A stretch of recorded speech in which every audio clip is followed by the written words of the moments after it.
Welcome, sir. Architect Abiola Akinola, the ACON representative here present, Architect Abiola Akinola. Our speaker all the way from the University of Jos, Architect Professor Evelyn Kagum. Welcome, welcome, ma.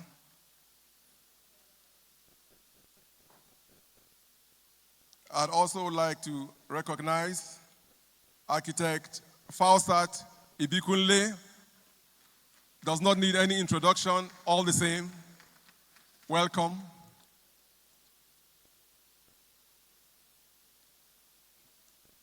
Representing the Speaker of the House of Representatives, that's Honorable Tajuddin Abbas, I'd like to acknowledge Dr. Awal Mustafa Imam, the DG Nihilist, DG and Chief Executive Officer Nihilist. Welcome, sir. Thank you so much for making it. The Chair of Plateau State Nigerian, the Institute of Architects of Plateau State Chapter, Architect Shegun Olukoya. Welcome. The Chair of Nigerian Institute of Architects, Kaduna State Chapter, Katsina State Chapter, Architect Kamaluddin Dairu, FNIA.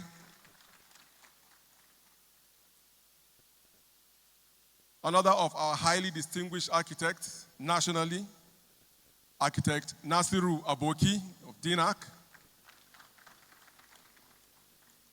And appropriately seated next to him, Architect Ibrahim Mahmoud. The President of the Society of Landscape Architects of Nigeria, Dr. Amos Alao. You are welcome, sir. Dr. Amos Alao. The representative of the Nigerian Society of Engineers, Engineer Inyam SS. You're welcome. Architect Mary Dassat of EDGE. Architect Mary Dassat is a permanent fixture at our Kadaf programs. Architect Hadiza El Rufai. You're welcome, ma. Thank you so much for making it here. Architect Matthew Ruwan, one of our senior architects here in Kaduna. Architect Matthew Ruwan. Architect Kabir, senior architect.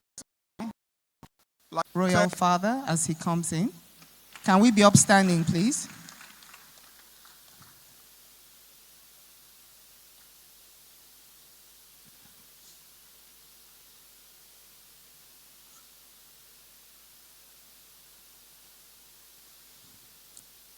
Thank you very much. Please sit. Your Royal Highness, you're welcome into our midst. Thank you very much for gracing this occasion. I was just starting my speech talking about leaning on existing protocols and saying that I would still like to recognize very specially some of our members that I haven't seen in a long time that are attending Kadaf 3.0. Let me first of all welcome very specially those I call the people in my entourage, members of the Strategic Committee and Council of the NIA, who are here with me to grace this very special occasion of Kadaf 3.0. I'd like to recognize very specially Architect Gokiomi Bodun, representing Vice President 3 Ali Mukhtar, and also himself as the National Treasurer. Thank you very much for support. I'd like to recognize the chapter chairs that are seated. Architect Shegun Olukoya, all the way from Plateau. Please stand up for recognition again. Thank you for supporting Madam President all the time. Architect Kamal, if he's not seated, he must be looking out for his camels. Usually he comes by camel from Katsina. Architect Kamal all the way from Katsina, thank you for your support all the time. Also, of course, the host, my very able, supportive, amiable chapter chair, Architect Steve Filia. I'm trying to say it right. Filia. Thank you very much.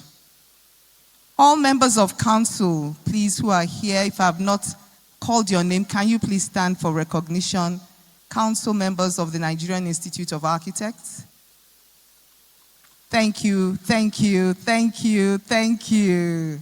I was going to recognize you very specially. Architect Musa Sada,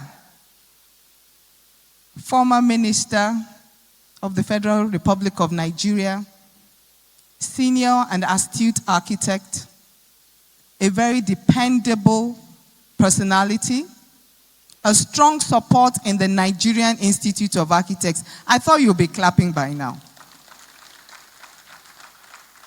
When you talk about consistency and dependability and forthrightness, standing strong, support, Architect Musa Sada. Thank you very much.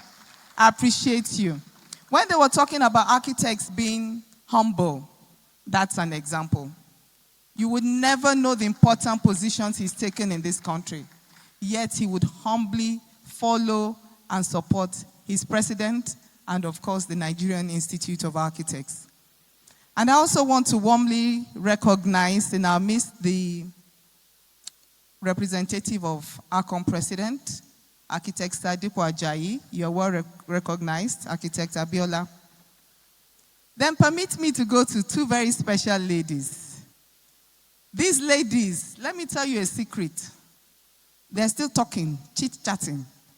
We were in Zaria together, and this is how they were throughout, from year 1 to year 5. Let me specially recognize the former First Lady, Architect El Rufai. Please. Always supportive of the Institute. Thank you very much. And of course, our former National Treasurer, Architect Fausat Ibikunle. Thank you very much. It's so nice to see the two of you together. You have always been like this. Should I tell them the year? Since 1976. No, 78. I'm still counting. Good to see both of you. And of course, when I come to Kaduna, I know that I come to see the very seasoned, old senior members of the Institute who sit and stand tall, not only in NIA, but in the profession of architecture. Thank you for representing us very well. Architect Greg Icha, thank you very much. And my dear senior seated beside him, thank you very much. I recognize you all. Now I want to go to the most special group here, and you wonder why. All the student architects in the house. Great architecture students. What happened to us? Don't be shy. Great architecture students. Maybe ABU students are not here. Great architecture students. Great architecture students. Thank you very, very much for being here. You are the future. And that's why I always make sure I celebrate you. And the president of the National Association for Architecture Students, who is here, Architect Ramlat, thank you for doing a wonderful job. Well done. And of course, giving kudos to the seniors in the house, I would like all the fellows of the Nigerian Institute of Architects to please stand up for recognition. Architect Diabu, all the fellows, please, please, please, let us celebrate our fellows. Thank you very much for coming. I recognize every single one of you. Don't let me just call names. Everybody here is so, so special. Coming into Kaduna yesterday, there was a feeling of nostalgia that came over me. Kaduna for me is home, and I like to say it all the time. Many people do not know that for the first few years of my life, I lived here in Kaduna. I lived on Degel Road, and I believe Degel Road is still looking very nice, not far from the golf course, not too far from the teaching hospital where my dad was working at that time. Beautiful city, Kaduna. And when I drove in from the airport yesterday, I was glad to see that Kaduna is still looking beautiful, thanks to the government, former government, and particularly our dear sister, Architect Fausat, in the house. Thank you very much for keeping Kaduna very, very nice. So when I came in, I said, for the time I'm here, I would like to change my name. So it is no more Architect Mobolaji Adiola Adeniyi. Standing before you is proudly Architect Sa'adatu Adeniyi. Is it approved? Thank you very much. So distinguished guests, esteemed architects, and members of the Kaduna State Chapter of the Nigerian Institute of Architects, I'm really honored to address the Kadaf event, Kadaf 3.0. When did it start? And see how it's growing. And this year it's themed Building a Resilient Future, Architecture, Risk and Sustainability in Kaduna. How so apt?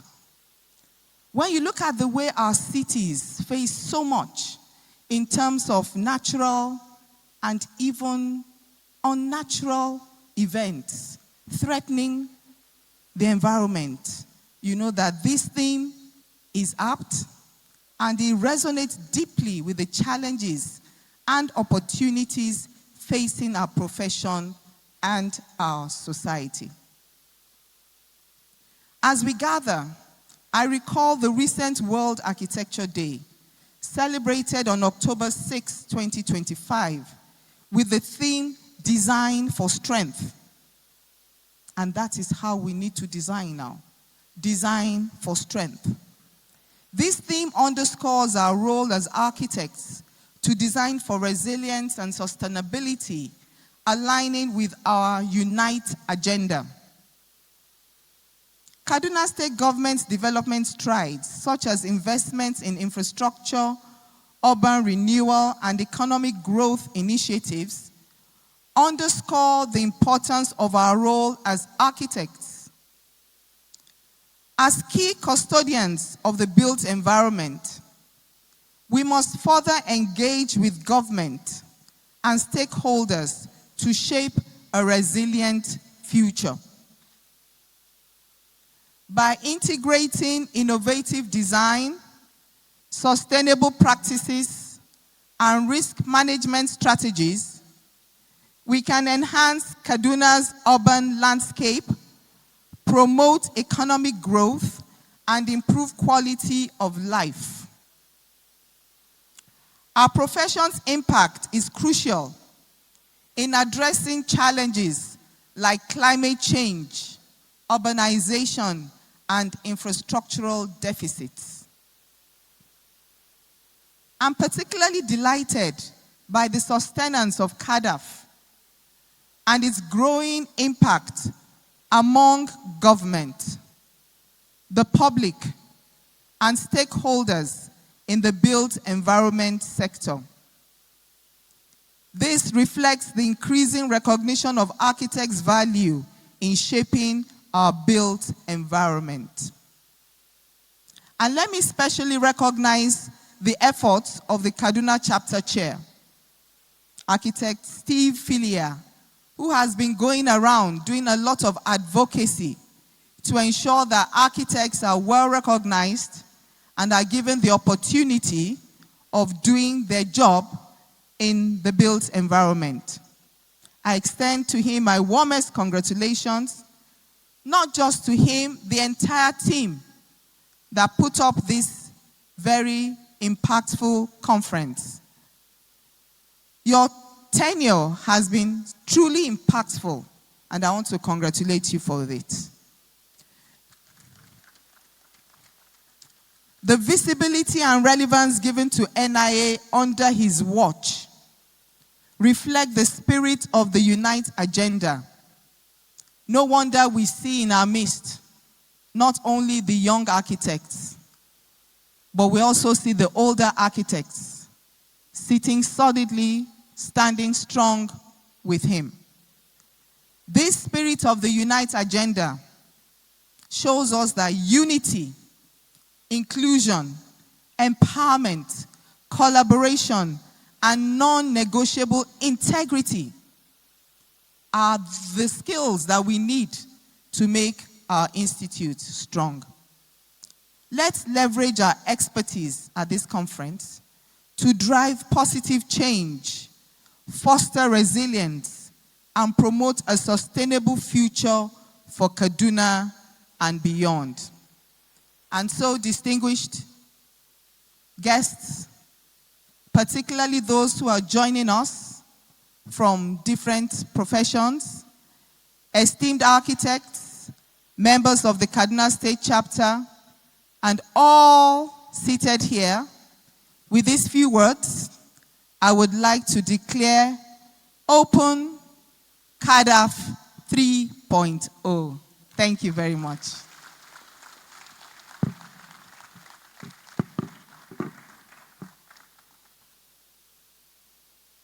Servant of ceremony. It's the first time I'm hearing that phrase. So I hand over to the servant of ceremony. Thank you very, very much. Please help me put your hands together again for her. Thank you so very much. Architect Daruda.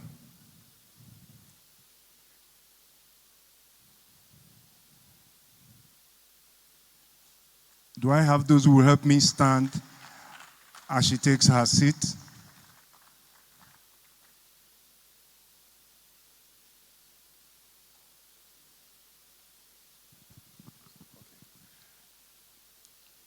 Thank you very much. Our president is moving presidentially, of course. Thank you so much. A round of applause as she takes her seat. A round of applause. Thank you so much for that inspiring and extremely uplifting speech. I hope I do not miss the name.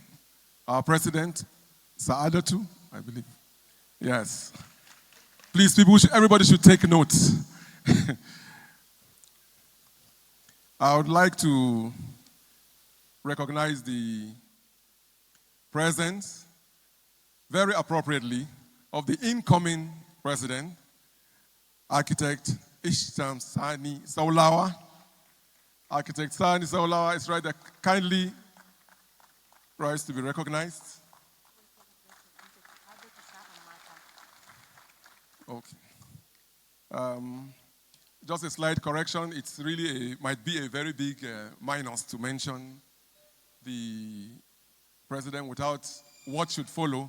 It is actually Architect Saadatu Sa Armata. So everybody should take note of that. Thank you very much.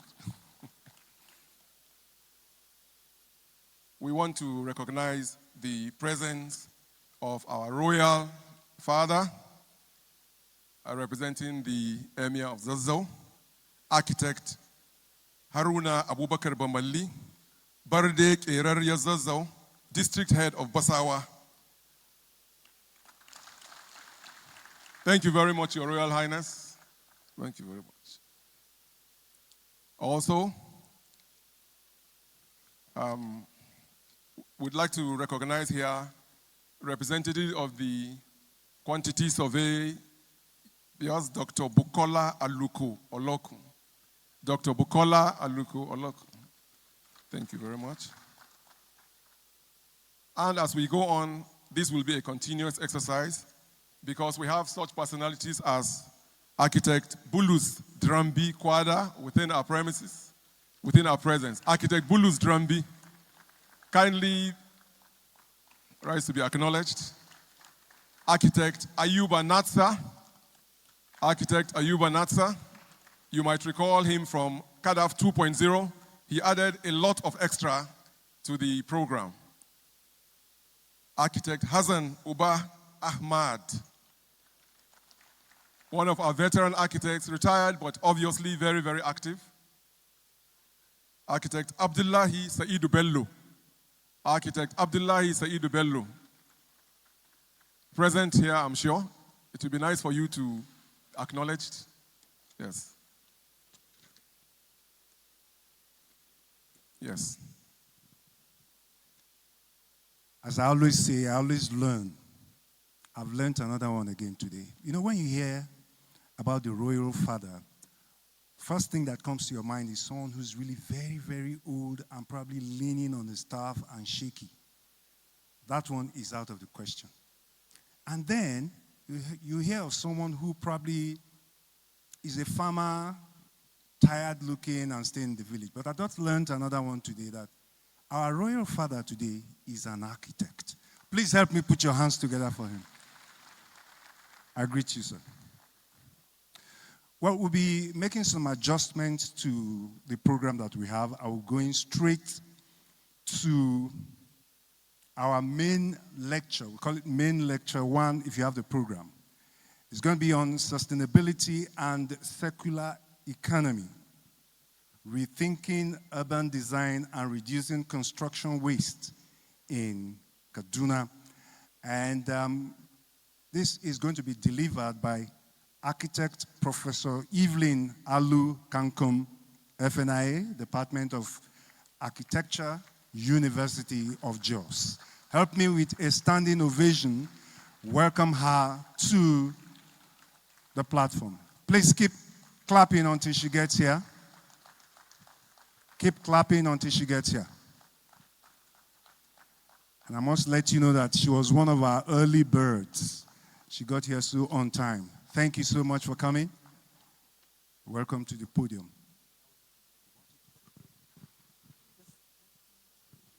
Not northern Nigeria in those days.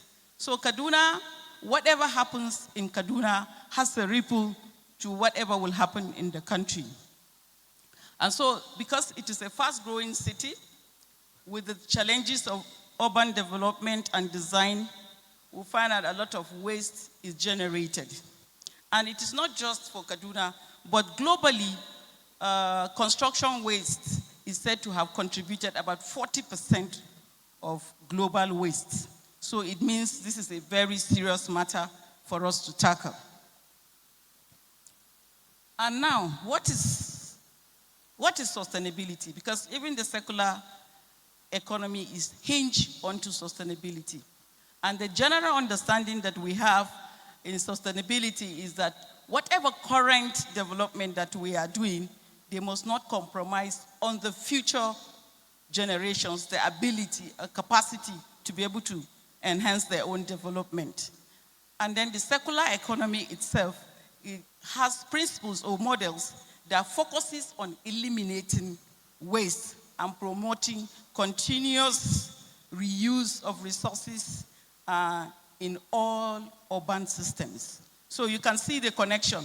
And then what are those urban challenges that we have? The urban challenges, particularly in Kaduna and other urban cities, is causing a lot of environmental and infrastructural challenges that require sustainable solutions to tackle them. I wish my slides are ready so that we can go along so you will see what we are doing.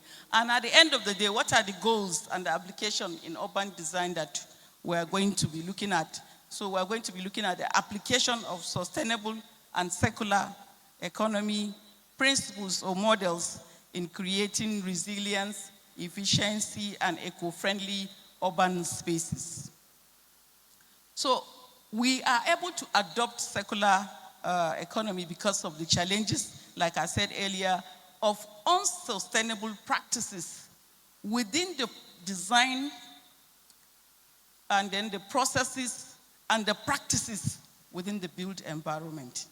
And when we talk about design, we know we're talking about the architect. And when we talk about other processes and other construction, we know that other allied professionals are also with us. So it's not a one professional thing.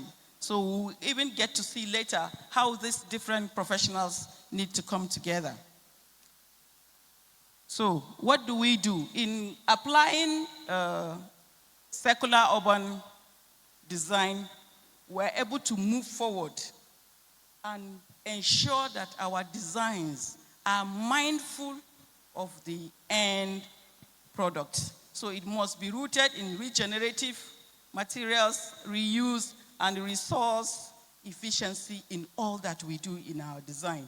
And so that at the end of the day, we minimize or do away with waste completely. And so we discover that what has been happening before now is what we call traditional or linear design and construction. So, but in circular economy, what we bring to place is that it is shifting away from that traditional processes that you just acquire, you use, and you discard. But in circular economy, its application allows you to sustainably acquire, employ, ensure that this design and the processes and the construction activities are not just sustainable, but that they give you room for sustainable way of sourcing those materials and then their application. And at the end of the day, it is not going to waste. It will either go to reuse, or you change, or recycle, or regenerate. So those are the kind of ideas that we have, and that is the relationship between what was and what is and what we're expected to do. So in urban design, what circular economy does is that it ensures that buildings are designed for longevity, for material reuse, and for waste in design application from inception, that's from the start to finish. And at the end of the day, the projects or the infrastructures that you are able to design and produce are not to add to the problem that we have and the challenges of the built environment as far as urban design is concerned by producing more waste. So in circular economy, we will ensure that the urban design also takes care of what we call material passports. And in material passports, what do? We ensure that the digital records of materials that we use are ensured so that these facilities are able to be reused or to be put to other uses. And what other thing can we do? We said modular construction. So during the construction, you ensure that whatever is going to go into a structure, it's not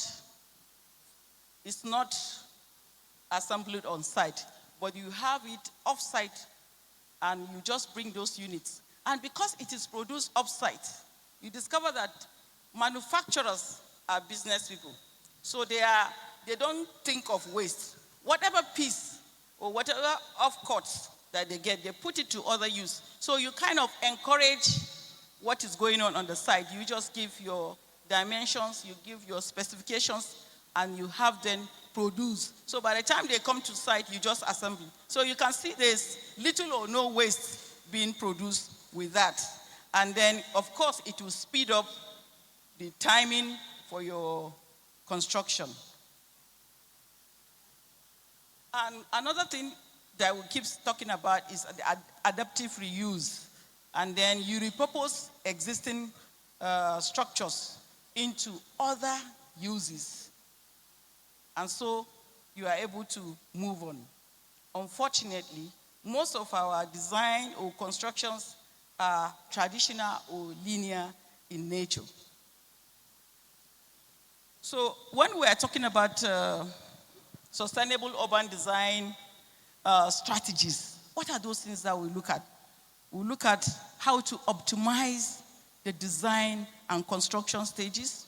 We look at how to optimize the flow, materials flows, and we look at how we rethink our infrastructure. So during design, it's not designing as usual, but that you are rethinking because you now have idea of what circular economy will do and what it will not do, how it will help you. So you're already thinking before you even go into its construction. And then strengthen the policies of environmental activities. When you are able to do that, we're going to look at each of these separately, and then you dive collaborations and education. Very important, like what we are doing today is part of the education that is required to ensure that people understand what is expected of them. So when we are optimizing design and construction, what are we looking at? We want to ensure that our building design is flexible so that the spaces are also adaptable for future use. And you could convert a commercial to residential, you could convert residential to commercial or to educational facilities. So that because of the flexibility that you have thought about during your design. And the second thing you consider in optimizing design and construction is that you engage the digital design tools that are available. Sometimes you don't even know that they are there. And then you kind of make sure that these tools, even though they are international standards, you contextualize them so that for instance, we could have one for Nigeria, which I know there's one that is being operated upon now, but you can bring it as low as what are the indices for Kaduna in specific terms. Because in Nigeria, Nigeria is a very broad country. So you have different climatic conditions in Nigeria. So you specify for this area, for that area, and we're going to also look at more on that. And then the material passports that we talk about, so it's going to ensure that you have digital records for reuse and for disassembly.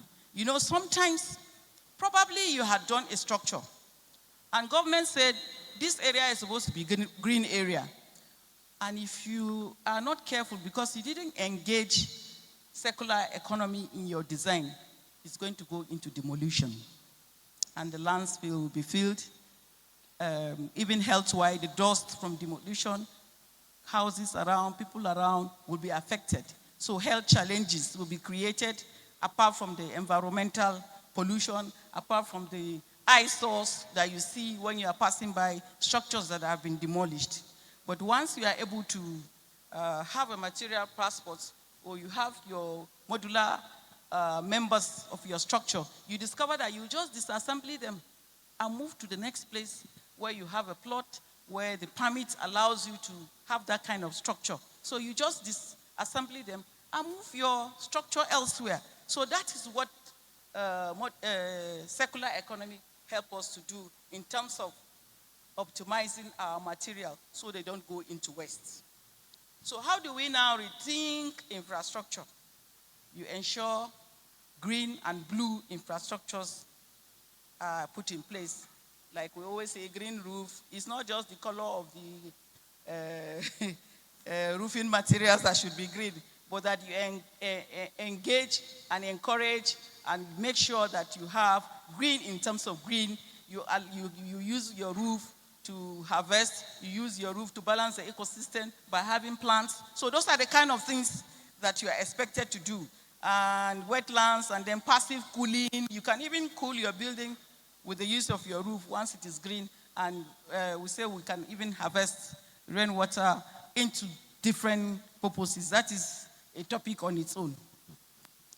And then we have sustainable drainage systems. Okay? So you kind of allow for permeable pavings. You know what? The natural thing, you go around, you see every space in your house, in your office, they are all paved. So when there's a sudden flash floods, which are increasing by the day here in Nigeria now, you discover that you are stuck. Instead of the water to have a natural drain, it will either go into the building, it will either destroy, maybe you've parked a car and things like that. So it allows a lot of corrosion to take place, and it is not good for us. And so we need to have also natural water purification when we harvest this rainwater. And then we can also look at waste to resource facilities. In this, you can recycle demolition waste, like crushed concrete. You can use them as fillers. You can use them to level maybe certain areas that you have within your house, and then you take advantage of whatever digital tools you have that will help you. Okay, so we are moving now. So there's a strong relationship between circular economy and the sustainable development goals. We know that the sustainable development goals are 17, but I can assure you only 5 of them do not relate to the topic of today. So that tells you how important that is. Can we look at slide 13, please?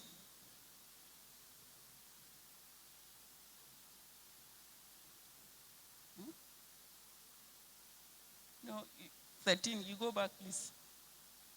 Yes. So, yeah, no, the one before this. So you can see that the Sustainable Development Goals, you can see that there are 12 of them that directly relate. So you see the strong connections. So you see why it is important that we have this circular economy in our mind during our urban design activities.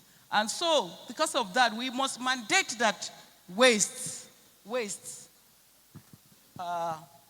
are not just left like that, but that you require major projects and you have to finance incentives. You know, sometimes when we have projects, even for communities, if you don't sensitize people or you give incentives, you find out that it is for their good, but they won't be participants because probably it was not inclusive. And sometimes when you reward compliance, you find that other people will key into it. So those are the kind of things we are looking at in terms of incentives. So we also want to have context-specific standards.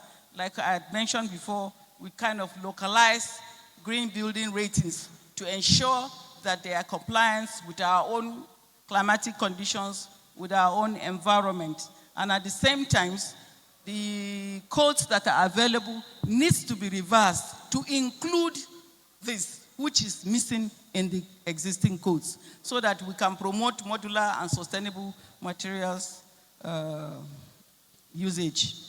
Okay, so how do we drive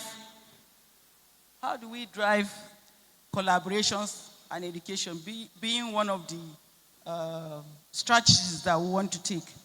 Okay, so we say stakeholders must be engaged, whether it is government, industries, or communities. Informal structures, they must be engaged in what we are doing. And because they are engaged, they tend to have the knowledge of where you're going to and why you are doing what you are doing. Even though it is informal setting, it will help you to achieve that goal that you have set out for. And we're talking about training programs for students at all levels. And it helps you to know that these students, right from the time that they're students, they're able to know what circular design is all about, green technology, and how to handle waste when there is such a need. And of course, like this, today, public awareness campaign, so that you promote reclaimed material use and sustainability in the large sense of it. So we are going to just look at some global examples and see how we can draw examples that will be of help. You know, in architecture, whatever we do, we want to take case studies from other places and then improve of them and localize them for our own use. So we said there are quite a number of examples. Circular construction in Amsterdam, which leads in circular construction using material passports and then reuse strategies to minimize waste. So what are we doing there? We're tracking materials. So we know the materials, we know what it will be used for later if we don't need it. And then, of course, the green building in Singapore, that promotes green building certification, which combines with strong waste reduction and policies for sustainability. So those are the kind of things we want to borrow. And we look at green mobility in Copenhagen, where it integrates urban design planning with green mobility solutions to foster sustainable urban environment or urban spaces, as the case may be. And then in London, we're going to look at deconstruction policies and the reuse of hubs. You know, our young people are into so much of computers and the interest is there. So if you can engage them in such activities, it will be of help. We look at India, and then they have these urban design labs where they reduce strategy that minimizes resource use and negative environmental impact. So these examples are showing us that these things are doable. If others are able to do it, we are fantastic. We can also see what applies to us, even improve in what they have done so that they can even come back to us and see what we have done. So we may not employ all at the same time, but of course, when we contextualize consideration, suggestion, and appropriate or acceptability of the areas that we're in for what we like and what we think will happen. So what are those challenges that we have in terms of employing the use of circular economy in Nigerian construction sector? So we said there was a recent study that was done. In fact, I just stumbled on it when I was preparing for this talk. And alarmingly, I saw that 75% of surveyed professionals within the built environment have limited understanding of what circular economy is all about and its principles. And that is a major barrier. That is a major barrier. So we need to bridge the gap to ensure that we are at equal level to be able to drive this circular economy into our professional practices. And then, you know, everything you are starting new is usually at the beginning, you say it's costly. So there's this initial high cost, but eventually the rewards make up for the initial high cost of it. And then weak regulatory support. Sometimes, like I was saying, that circular economy is not even captured in our codes or standards or whatever. It's not even captured. So these are weakness, and we need to bridge that gap. And then, of course, limitation to the kind of technologies that will help us improve in our practices. And so we need to engage them so we can advance recycling, construction technology in many regions around the country. And Kaduna being the starting point, that will be very helpful. So if a product or a house cannot be reduced, reused, or even repaired or republished, then it shouldn't be built. It shouldn't be completed. You should not even go that way. So we need to redesign and then move out of what we call the linear or traditional aspect of our design that we seem to be so cling to and improve upon that. So circular economy in Nigerian construction practices. Well, we have seen that recycling building materials projects are beginning to show up. And I remember some years ago, there was a test, and it happened here in Kaduna, where a company, through some professionals within the built environment, decided to collect bottles, fill them with sand, and then they build a bungalow. You see? But because people are not aware of the advantages of such innovations, you discover that since then, how many have we had? None. I don't think, I tried to find out from people, I tried to Google. That is the only one that keeps popping up. So you see that people are not aware, people don't even know the advantages. And this, when you employ such, it is not only cheaper, it is healthier, and then it is even resistant to all kinds of temperature variations, and it is also bulletproof. So maybe some people, when they hear that one now, they will think about it. Because when you use those sun-filled plastic bottles, and then, of course, people that are jobless, our youth, they will go about collecting the empty plastic bottles. It just came to my mind that this year's World Environmental Day held in May, the theme for the year was Beat Plastic Pollution. So if you are able to engage plastic bottles into construction, so you discover that we'll be able to beat the plastic pollution that we have here with us. So modular construction is the way to go because it's limited for waste, and it allows you to reduce waste at site and allows you for easier reuse and disassembly at the end of your project. Or you've changed your mind, I don't want it to be here, I want to take it to my village. So if you are able to employ that, then it's not going to the village to build another. You have retired, you are tired of staying in Kaduna, I want to move to Oshogbo. So you now carry your materials, your model, I have his attention now. So you, so you now move it with ease and with no waste, no breakages. You just disassembly your materials and you move to your location that you want to have it. And like I said, we have attempts, but what's happening to the attempts? So construction waste in Kaduna. So causes of construction waste in Kaduna are usually mostly also for construction. And you have them in high volumes. And it is a detriment to our health. And then we need to engage it at all phases, at all levels. We should ensure that with policy formations and community engagement. So how do we reduce construction waste? We encourage recycling. We can open outfits that, in fact, when you start an outfit like that, you don't even have to go out to source for the materials. People will come themselves bringing such waste, maybe for a token, because you use it also for economic activities. So whatever you're doing in secular,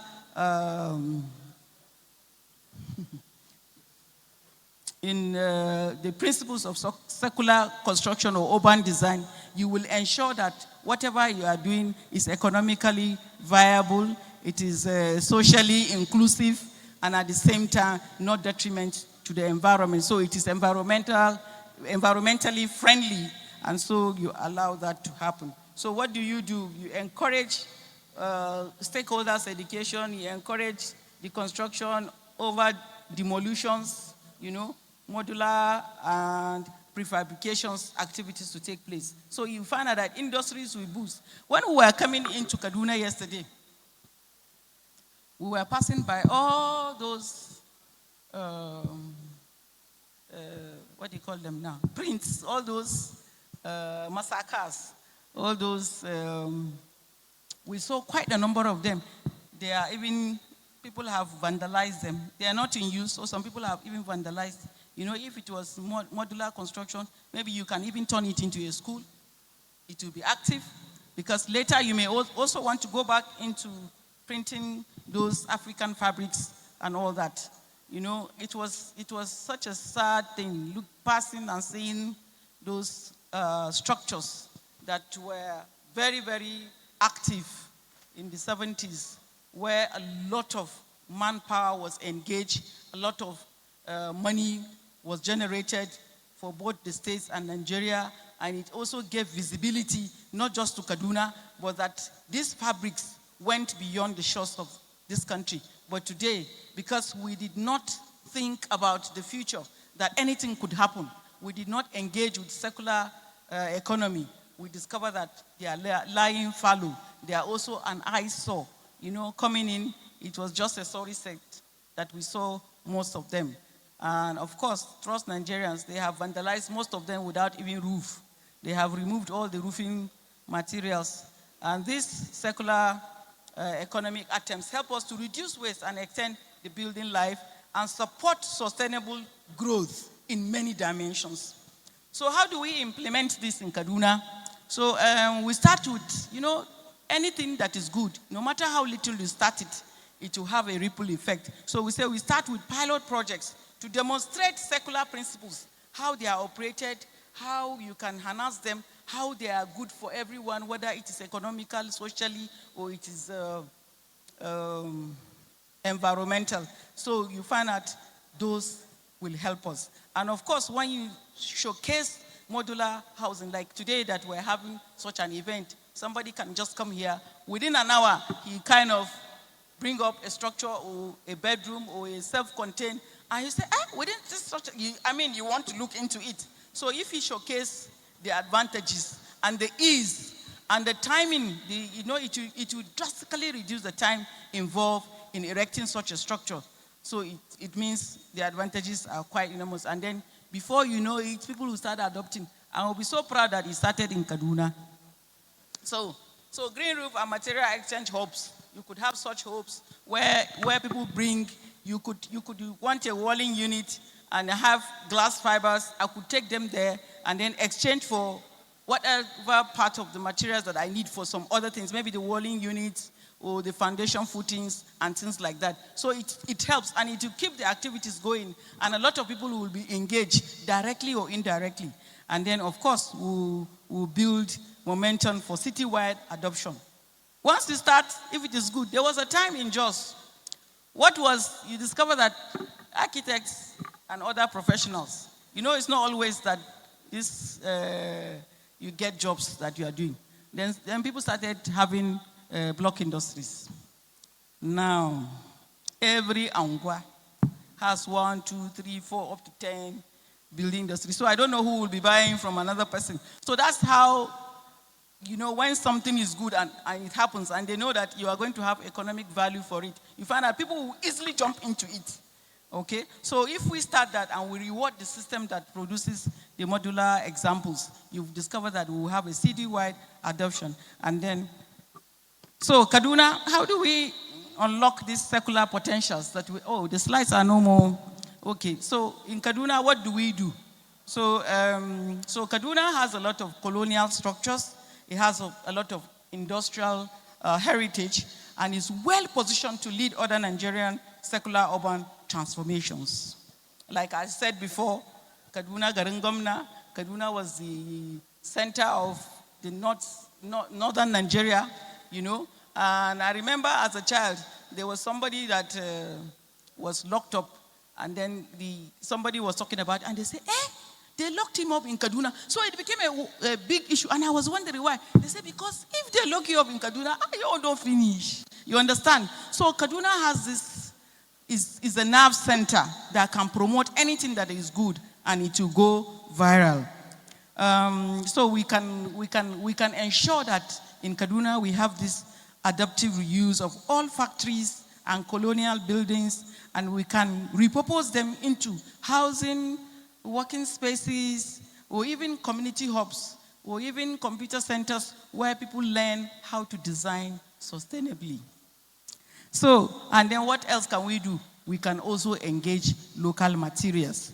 How do we do that? We have a lot of byproducts that many people do not know that you can substitute them for the traditional cement, especially the agricultural byproducts, which offer sustainable alternatives to cement.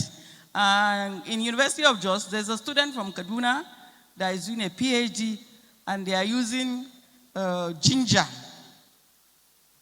to see how ginger can be supplemented into building bonding materials.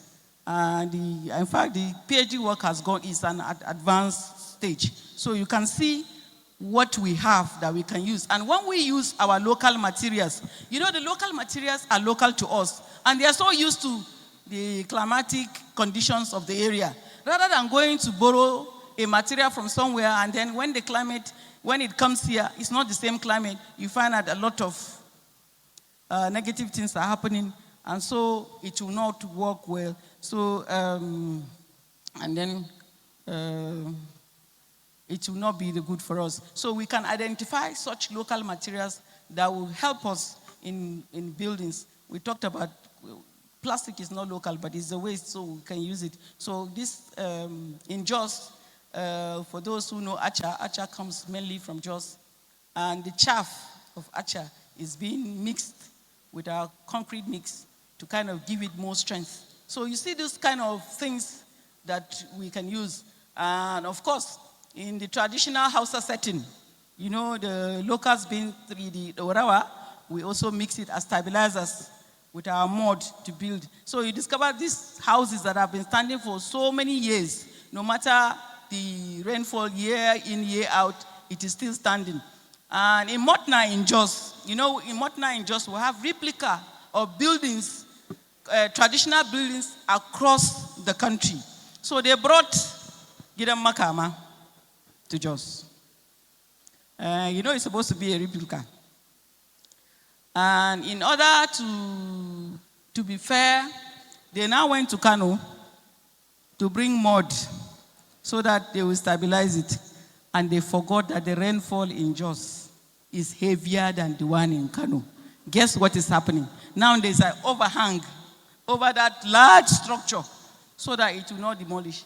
And we keep taking students there. If not for the overhang, in fact, it would have been just the foundation, evidence of foundation that we'll be seeing there. It would have been down long time ago. So we need to also incorporate what is local to us, what we know, and in order to stabilize and help, you know, so those byproducts or agricultural waste materials will also be useful in our construction activities. So those are the kind of things we want to look at. So the circular economy is now the channel or the route we need to engage with in order to arrive at our eureka moments. So we say, what else can we do to unlock this circular potentials for Kaduna? So we can engage the youths, the students for innovations. You can even organize competition. We may not even be thinking of some things that will come up because probably we're looking at what the book says or what we have seen. And then somebody will be thinking something else and you discover that it works. So we need to engage our youth in these activities. And then policy reformation, this Kasubda can integrate secular guidelines into zoning and building codes for Kaduna. And I'm sure if it starts, other states will catch fire.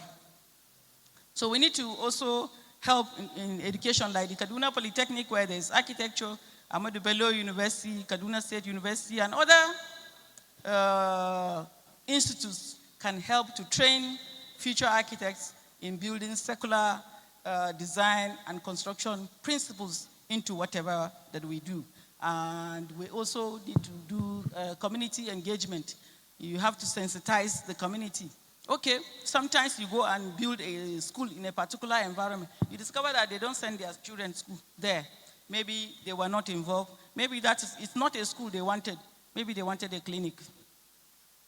So, but when you engage them and they are part of it, in fact, when a structure is being vandalized, the community itself, we organize people to stop the vandalization because they've been involved, they've been included in the processes that lead to whatever is there. So by the time you are doing that and telling them, look, we are doing it this way because of the sustainability, we are thinking of our grandchildren in the future, when they come, what are they going to do? Are they going to just sit and wait because there's nothing for them to use? But that because we have used it this way, tomorrow others can also have the chance to also work on what they are doing. So what actions do you think we can take? Well, we reform our building codes. We invest in secular transformation. We empower local innovators, you know, like those who constructed the sun-filled plastic bottles into building a house. And then we build for resilience and not just for growth. So at the end of the day, when we engage secular economy, we are not just building for growth, but that we are building for resilience. And what are those things that are expected? The outcomes. Of course, you have reduced construction waste. You have to conserve the natural resources that we have. You enhance, in so doing, we're enhancing urban resilience and livability. So you're able to live in the environment that you find yourself. And what else? You have inclusive economic and social growth and creation of sustainable jobs for others.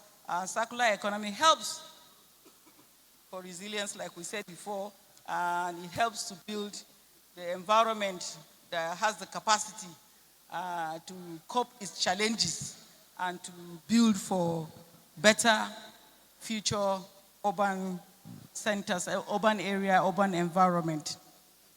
So, in conclusion, he's still there. In conclusion, we are going to see that secular design is necessary. It is not a mouth talk and has a lot of opportunities. And Kaduna can lead in sustainable African urbanism. So let's build a future that regenerates rather than depletes. And then we design for tomorrow and not just for today. And so doing, so we have to rethink how cities are built and rebuilt. And then circular urban design just encourages sustainability in the whole. So when you are engaging with urban circular economy, you are engaging with not just one or two, but you are engaging with 12 goals of the Sustainable Development Goals. So you see, it helps you to even reach out to other goals they are struggling to get from one angle or the other. So that is what happened. So ladies and gentlemen, let us build a regenerative Kaduna together. Thank you for your time. I'm open to one-on-one discussions and also collaborations. And God will help us, and God bless Nigeria. Thank you very much.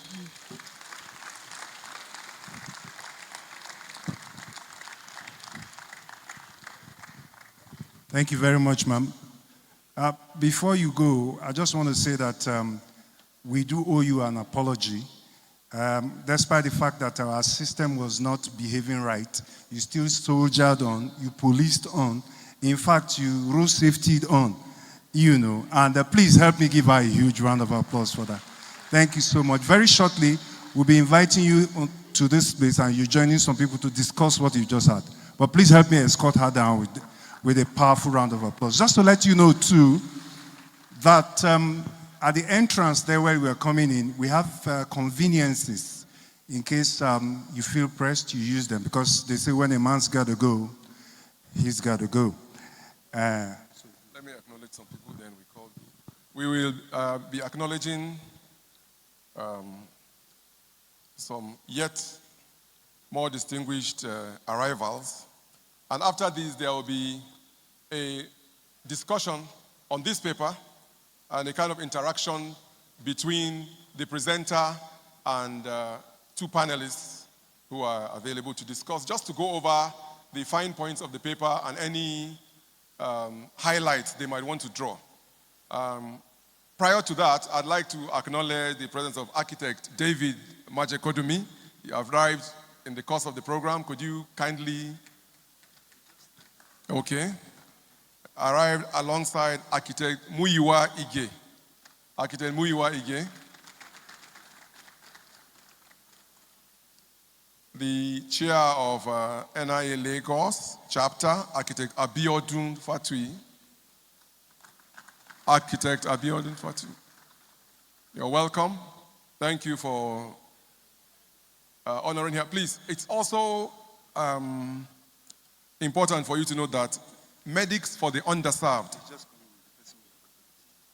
Medics for the Underserved, an NGO based here in Kaduna, they are partners of Kadaf 3.0. You might recall, those of you who were here, that they were also in 2.0.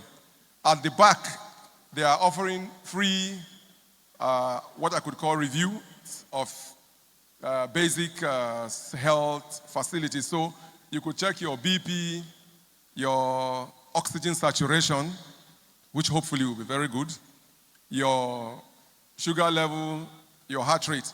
They are at the back and they are offering free service. So if you go around the back, Medics for the Underserved, represented by Dr. Yahya Abdullahi, are offering that service. That is just for you to be aware.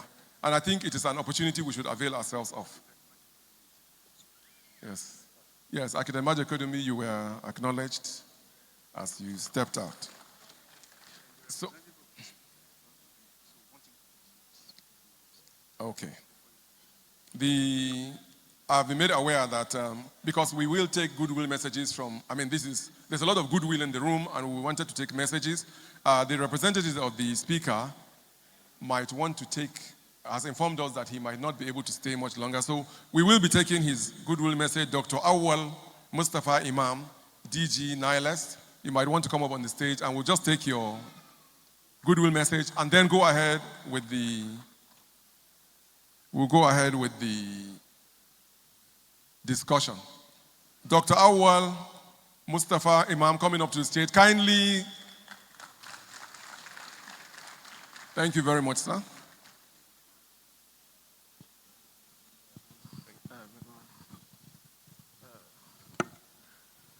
Hello and good afternoon, everyone. Auzu billahi minash shaitanir rajim. Bismillahir rahmanir rahim.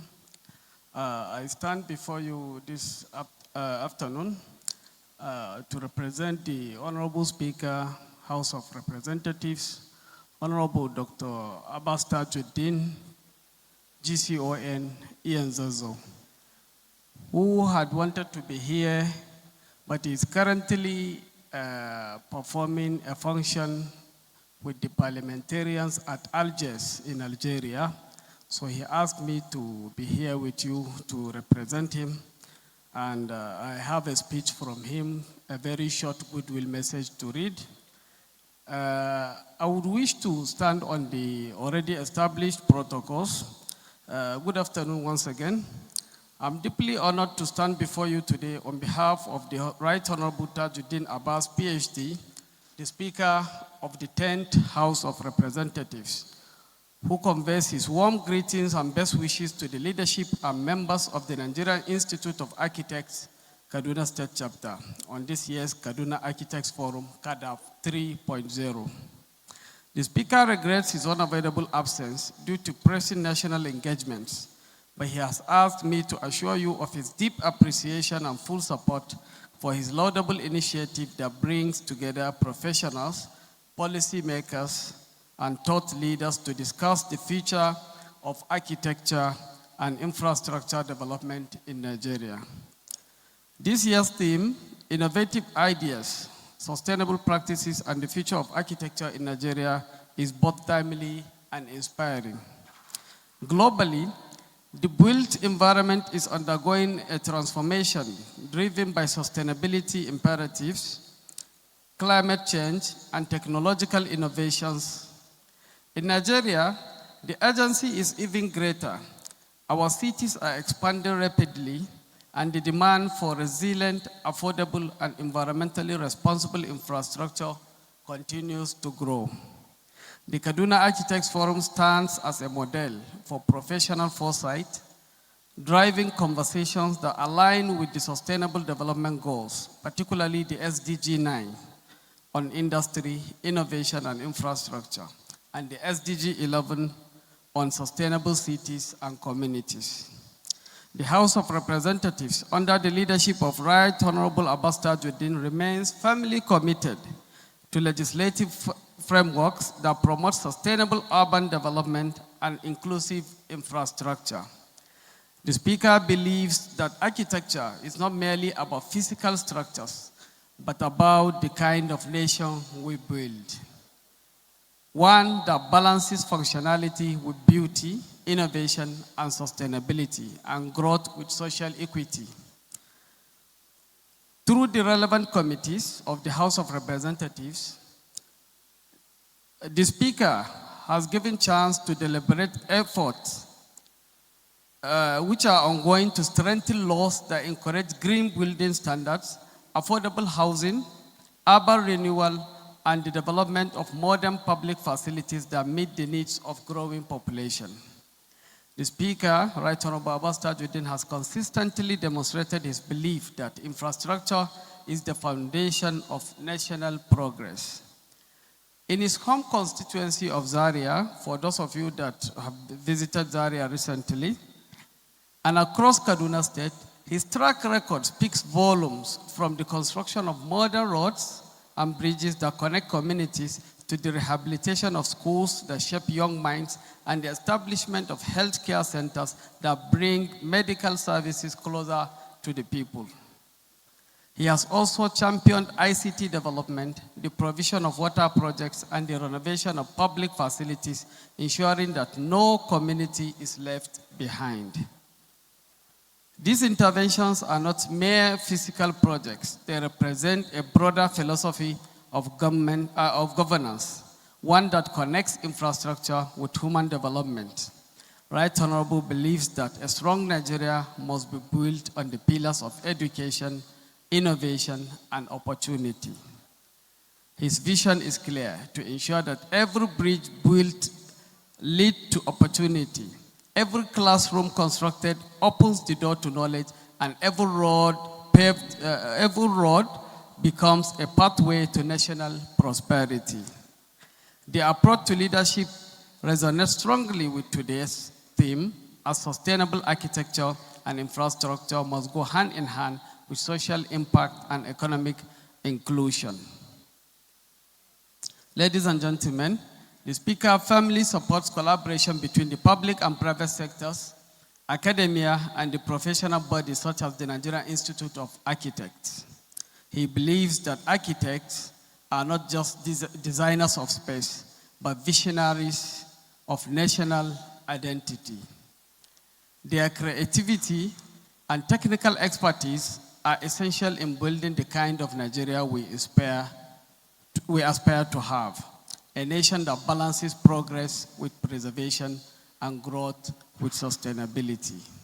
The National Assembly welcomes continued engagement with your profession to shape policy directions that foster innovation, quality assurance, and environmental stewardship in our national development agenda.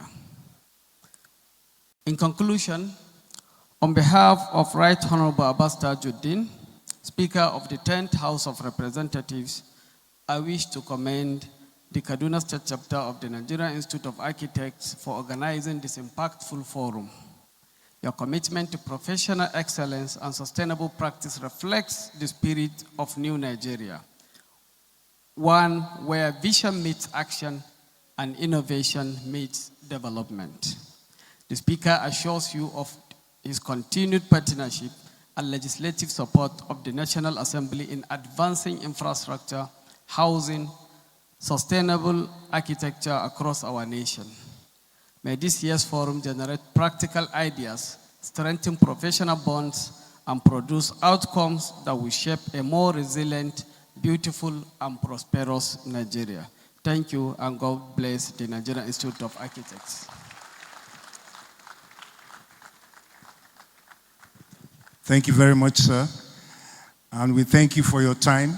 The representative of the speaker is about to leave us. We'll thank him, and I expect some members to help escort him as he leaves. Thank you very, very much. One more time, please help put your hands together for him. And we thank him for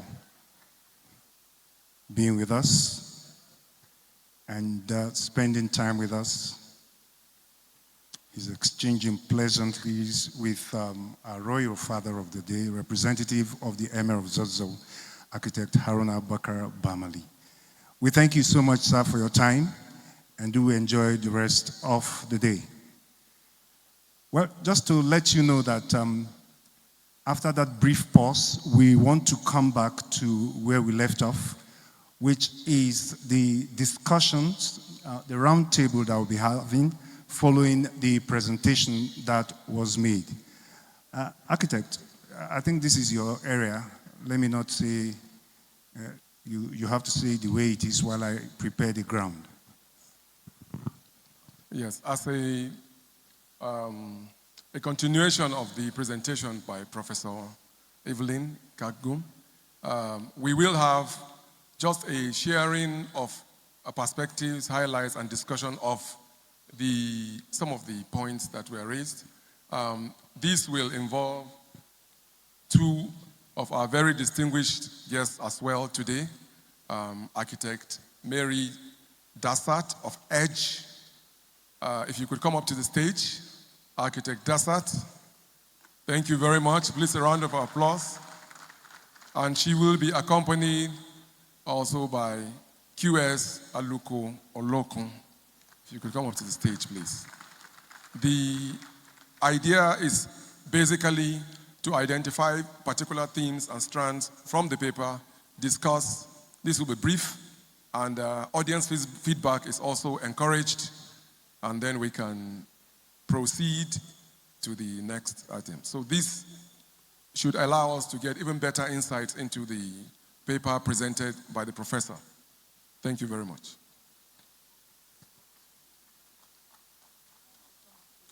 Yes, as a matter of fact, in order for the communication to be direct, Professor, if you would still do us the pleasure of coming up on stage, so the response will be immediate. Thank you very much.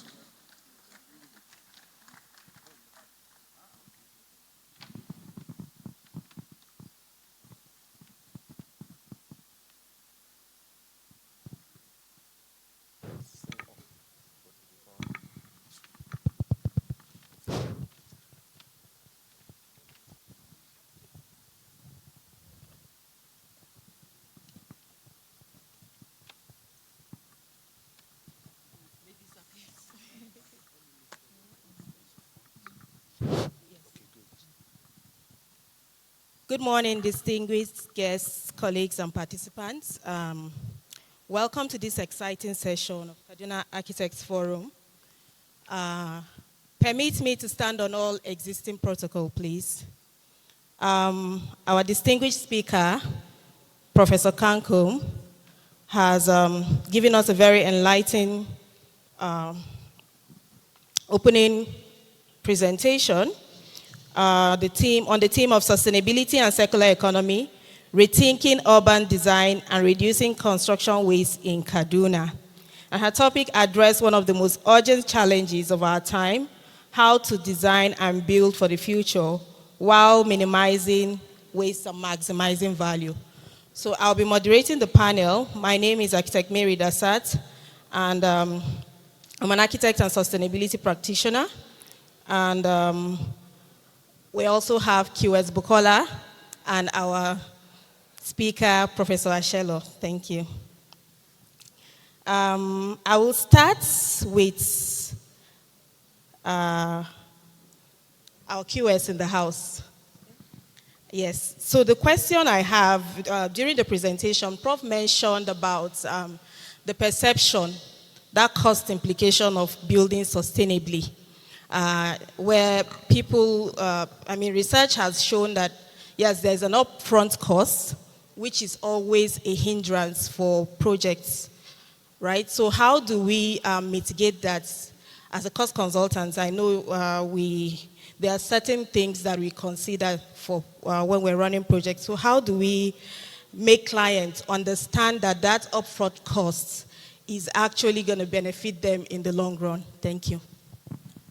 Okay, good afternoon, everyone, and thank you for having me. Looking at the question that you have just asked, it's quite apparent that when you are going into sustainability of buildings, first challenge is the upfront cost. But as a quantity surveyor, we try to enlighten our clients to tell them the benefits, to not just look at the initial cost. We do what we call whole life costing, tell them about the value, the cost of the initial construction itself. We'll look at the maintenance cost. We tell them this is what it costs you to maintain this particular facility. We also look at the operational cost. We break the cost down. And we tell them at the end of the day, if you look at the residual value that you are going to get from this building, because if you're talking about sustainability, we are saying we want to recycle the economy. So if you go into this circular construction or sustainability or sustainable construction itself, your building will have what we call residual value, which is a benefit that you're going to get at the long term, not just at the short term. We also look at, or also try to convince them on the resale value, because it means at the end of the day, if you say you want to deconstruct, because we are now moving away from demolition to deconstruction, we will tell you, we will do material audit, come to the building, take complete material audit of the entire materials that are there. And these materials can be reused somewhere else. You don't need to, throw them away. And we also try to, move away from recycling, because recycling will actually devalue the embedded energy within those materials. So as a quantity surveyor, we try to take our time, talk to the clients, enlighten them, take them through the stages of the life cycle of the building. And at the end of the day, we will be ensured that they will now understand the value of this circular economy you are talking about, and then going for a sustainable building? Thank you. Thank you very much, ma'am, for that contribution. You mentioned about life cycle costing, and I believe that covers also the operations of the building. Okay, that's awesome. Prof, back to you. Circular economy basically is trying to keep the materials in a loop, as against the linear economy where we just extract, use, and discard. We try to now see how we can keep the material continuously. But beyond material continuity in the loop, in design, I know you mentioned a couple of design principles that we should adopt, but how do we, as architects, also considering the fact that the survey you highlighted, about 75% of professionals are not even aware of these circular economy principles. How do we get them on board, first of all, acquiring the knowledge, and then transferring the knowledge to also their clients? Because at the end of the day, the professionals are going to work for clients. Thank you. Well, thank you very much. Well, during the discussion, I was able to say that we need to have sensitizations, even like a forum that we're having here. We need to ensure that students at that level are also aware, because they can even speak to, maybe the father or one of the students is even your client. So you kind of have a ripple effect. You can also have a forum for the general public. You invite them into spaces that we discuss these advantages that we have with circular economy, so to enable them imbibe into it, to buy into it. And then I was talking about also about celebrating examples, compliance. And once you do that, others are seeing it, they'll be able to buy into it, and it will certainly promote the use of circular economy. Thank you. Thank you, Prof. Thank you, Prof. Coming back to you once again. You mentioned about the example of the building that was built with plastic bottles, sand-filled plastic bottles. I know that when we talk of sustainability, circular economy, there is always this rudimentary aspect to it. And we are living in a world where there's modernization, everybody wants something nice.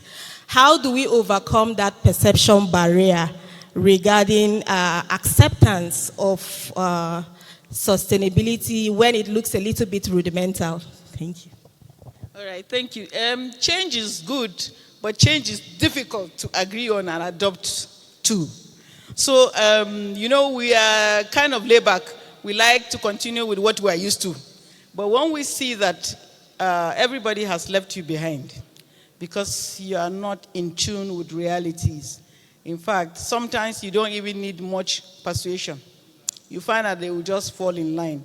And when they know the advantages of what you are doing, even if you look at, I wish I had I wish one of my slides had the picture of that building that was, at a first value, you don't even know that it was built with plastic bottles, because the finishing was very nice. It was smooth.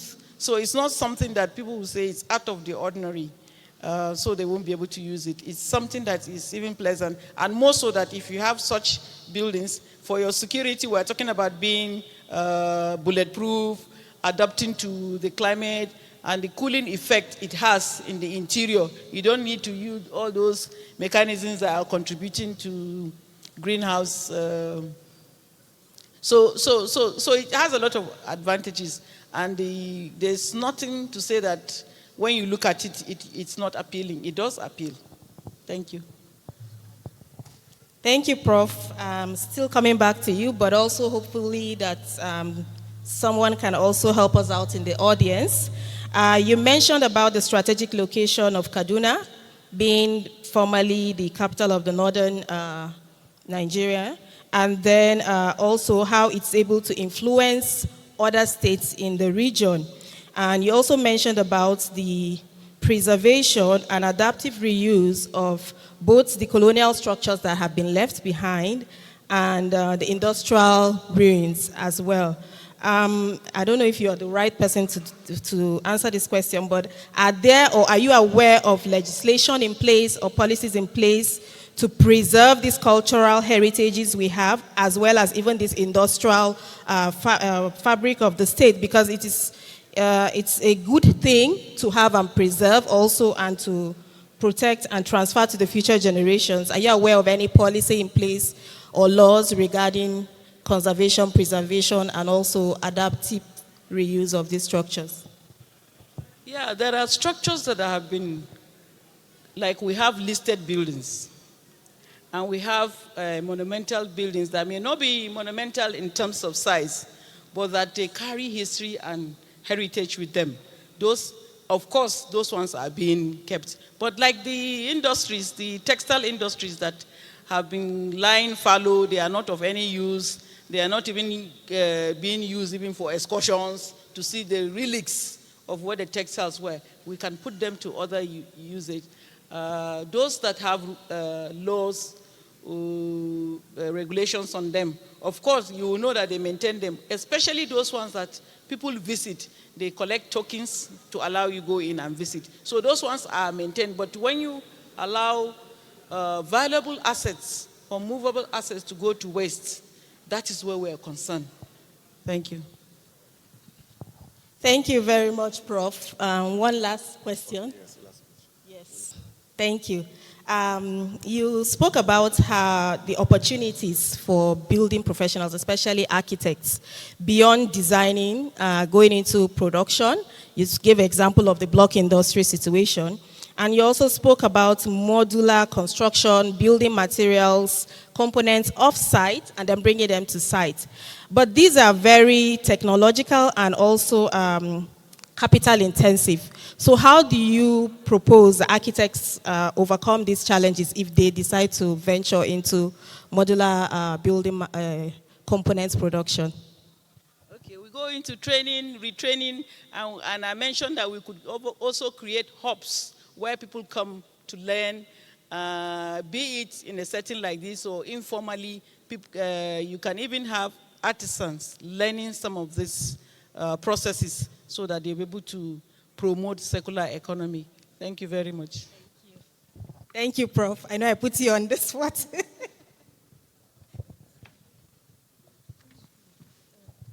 Thank you so much. As a matter of fact, this panel, once more, a round of applause for Professor Evelyn Kangum, our Chair Architect Mary Dassat, QS Bukola Aluko Oloko. We really appreciate the fact that within this period you were able to even further stimulate this lecture. Your questions actually made me happy that at least I don't have to face any panel. I did my Viva, thank God, because some of these questions are quite searching and might be difficult to answer. The one last time again, Professor Kagum, Evelyn, will be receiving her Speaker's Award. I apologize for letting you go and sit at the back. Her award is going to be brought to stage. Professor Kagum, kindly come to stage to collect the Speaker's Award. Thank you so much for a very incisive and good lecture. To present the award, we would like to seek the indulgence of our Royal Father, Architect Haruna Abubakar Bambali, Bardeng Eraria Zazzau, District Head of Basawa, to kindly present the award to the Speaker. Thank you very much, sir. He's going to read.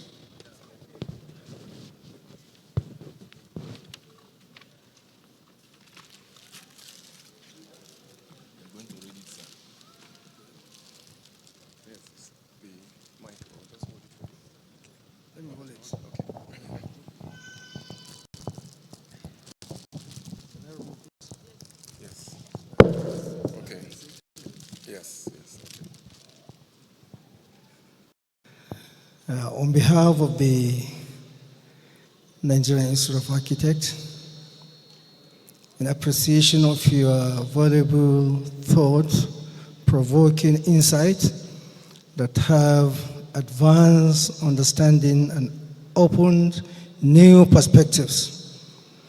Your contributions have enriched the conference and inspired the architectural community. This award is presented to Architect Professor Evelyn Lai Alu Kamkung. Congratulations.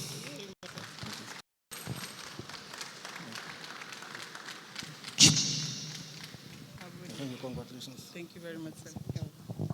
A huge round of applause for that special. We want to Thank you appreciate so so far. There will be goodwill messages. Like I said, there's a lot of goodwill in the room. And the goodwill messages, I'd just like to run down the individuals. If you could kindly keep to 1 minute so that we just keep to the time. Our incoming president, Architect Sani Saulawa, Architect Musa Sada, Dr. Awal Mustafa Imam has left. Our royal father, again, Architect Haruna Abubakar Bamali, Architect Goki Omogbodun, with a message from the third vice president, Dr. Alao Amos, the president of Society of Landscape Architects of Nigeria, Architect Hadiza El Rufai, for all the reasons, all the right reasons, Architect Fausat Ibikunle, Architect Nine Briggs, Architect Ige Muiwa, Architect David Majekodumi, and the chairs of Lagos, Katsina, and Plateau State chapters. So just bear with us. I had to run this down so we know everybody who is going to be presenting. Our incoming president, Architect Sani Saula, if you would kindly come in with your goodwill message. Thank you very much, sir.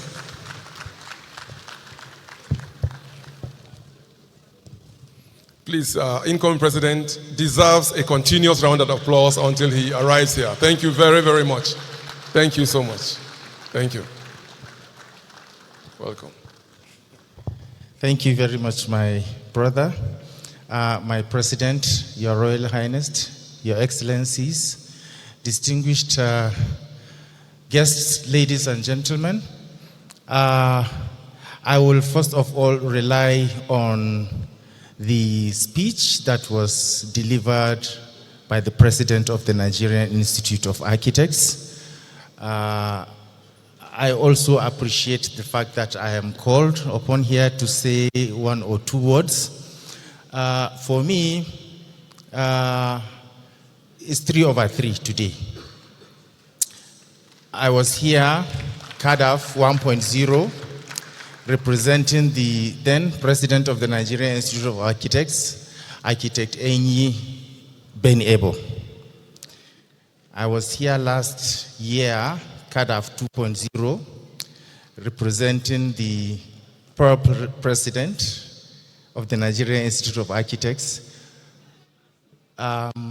Saadatu, Sa'ar Mata, the new name acquired in Kaduna today.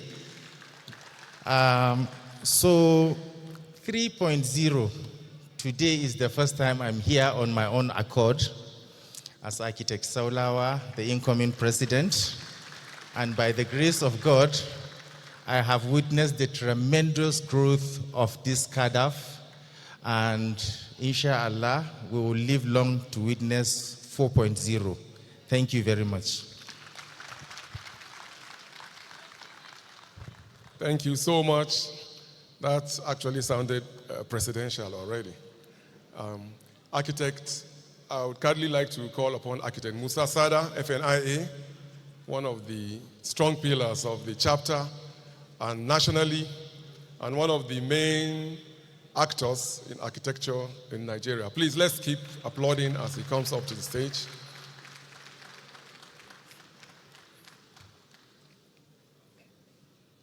Architect Musa Sada, thank you very much. Thank you very much. Your Royal Highness, the representative of the Emir of Zazzau, our fellow president of the Nigerian Institute of Architects, our colleagues, my mentors, that I must not forget to mention architect Ibrahim Mahmoud, architect Nasiru Aboki, architect Greg Icha. Those are some of the people that showed us the way earlier on to get to where we found ourselves.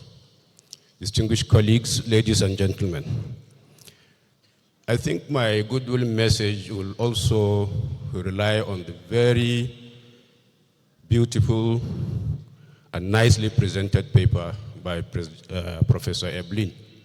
I think if you are talking of the topic or the theme of the Kadaf 3.0, that paper would have done a lot of justice to what the organizers would have want to put forward. I must thank the organizers of the event for bringing the professor to talk to us on some of the issues she raised in her paper. They're very, very important. And I think some of the things that we may need to take home from the paper is the to-do list from what she presented. We can only appreciate and thank her for the presentation by trying to create some kind of to-do list based on the paper. And my own suggestion is to look at some kind of stakeholder platforms that will follow this event in trying to achieve the distance. Because if you look at urban development generally, the most important things are the stakeholders in the distance. And who are the stakeholders?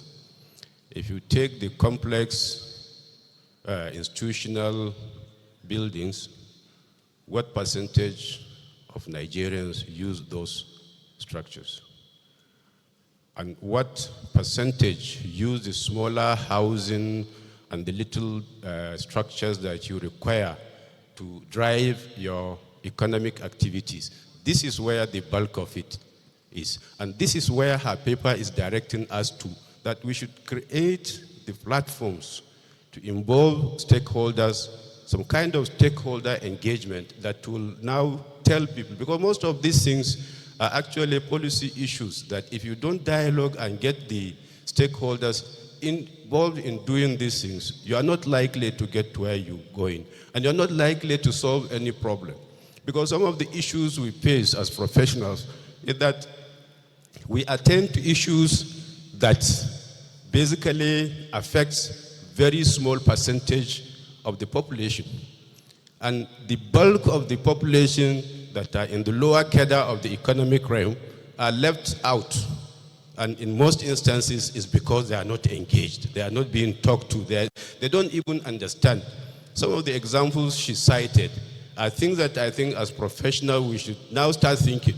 How do we bring them on board? How do we inform them? How do we get them interested? How do we get them to start using it? Because like she said, an example that is very important and very nice that is there anytime you try to get ideas about the same project will keep propping up. It means that as professionals, we have a job to do. And I think one of the things that will add to this, sometimes conferences like this get very nicely done. We meet each other, but in between this one and the next one, we also have to start putting in programs to assess what happened. What did we do in between to make sure that the ideas generated here are actually useful? Because unless we get the stakeholders involved that will use our services as professionals, we'll continue to dance around the risks. Because one of the major risks is getting the stakeholders to understand we as professionals, what are we trying to do? And they agree with us. And I think if the Kadaf and the Kaduna State chapter of the Nigerian Institute of Architects can look at this, possibly monthly. For instance, go to the central market and try to pick some of our ideas and talk to them about attending to fire hazards. If it happens in the market, what do you use that you now bring it down? Most of the traders there would want to listen to you because it's something that directly affects them. I think these are some of the areas as professionals we pay attention to and see what we can do to contribute to the society. Thank you very much.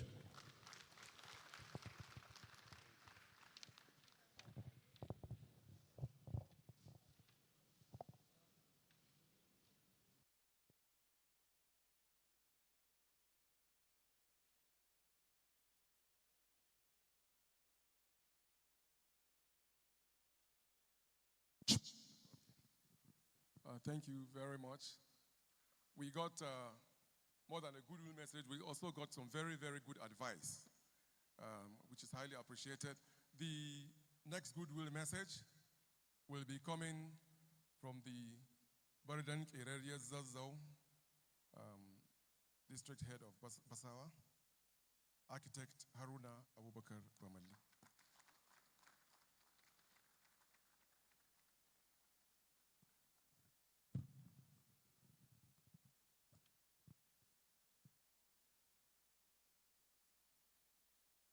Round of applause, please. Round of applause. Thank you.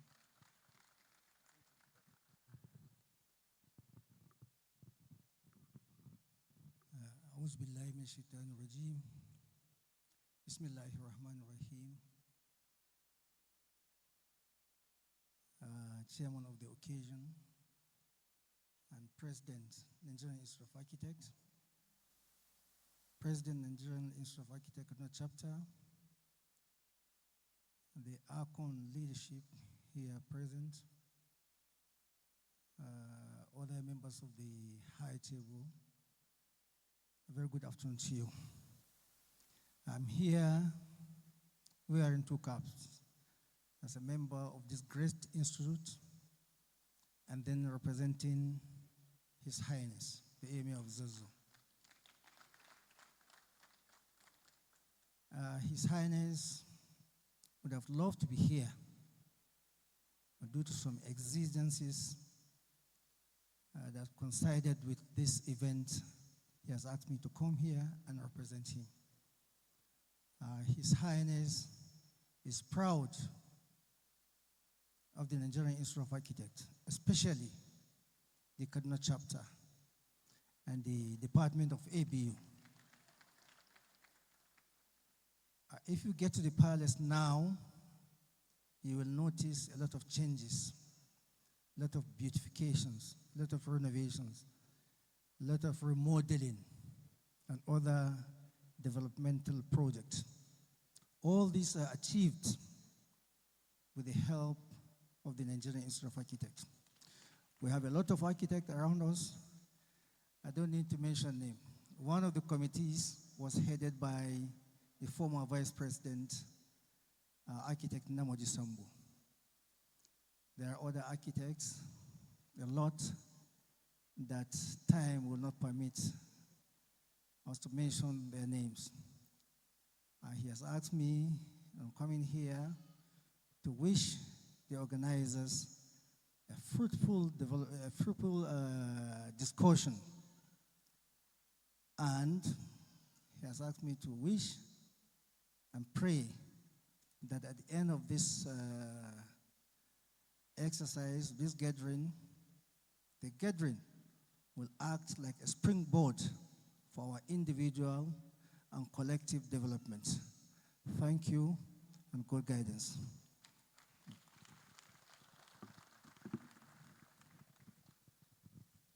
Thank you for those very kind words from our royal father. I would like to acknowledge the presence of architect John Bauer, head of student affairs, NIA. So indeed, our students are carried along. And I skipped one of the goodwill message presenters, very important representative of Architecture Registration Council of Nigeria. That is architect Abiola Akinola. He will be giving us his goodwill message. In fact, we need all the goodwill we can get from ACON, so he's highly welcome. The next goodwill message will be coming from architect Goki Omogbodun with a message from the third vice architect Ali Mukhtar. Architect Goki.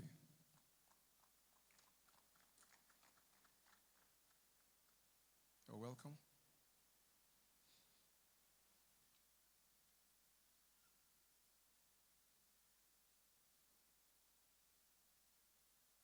Please let's appreciate Architect Goke Omugbodun, who is a permanent fixture actually. Thank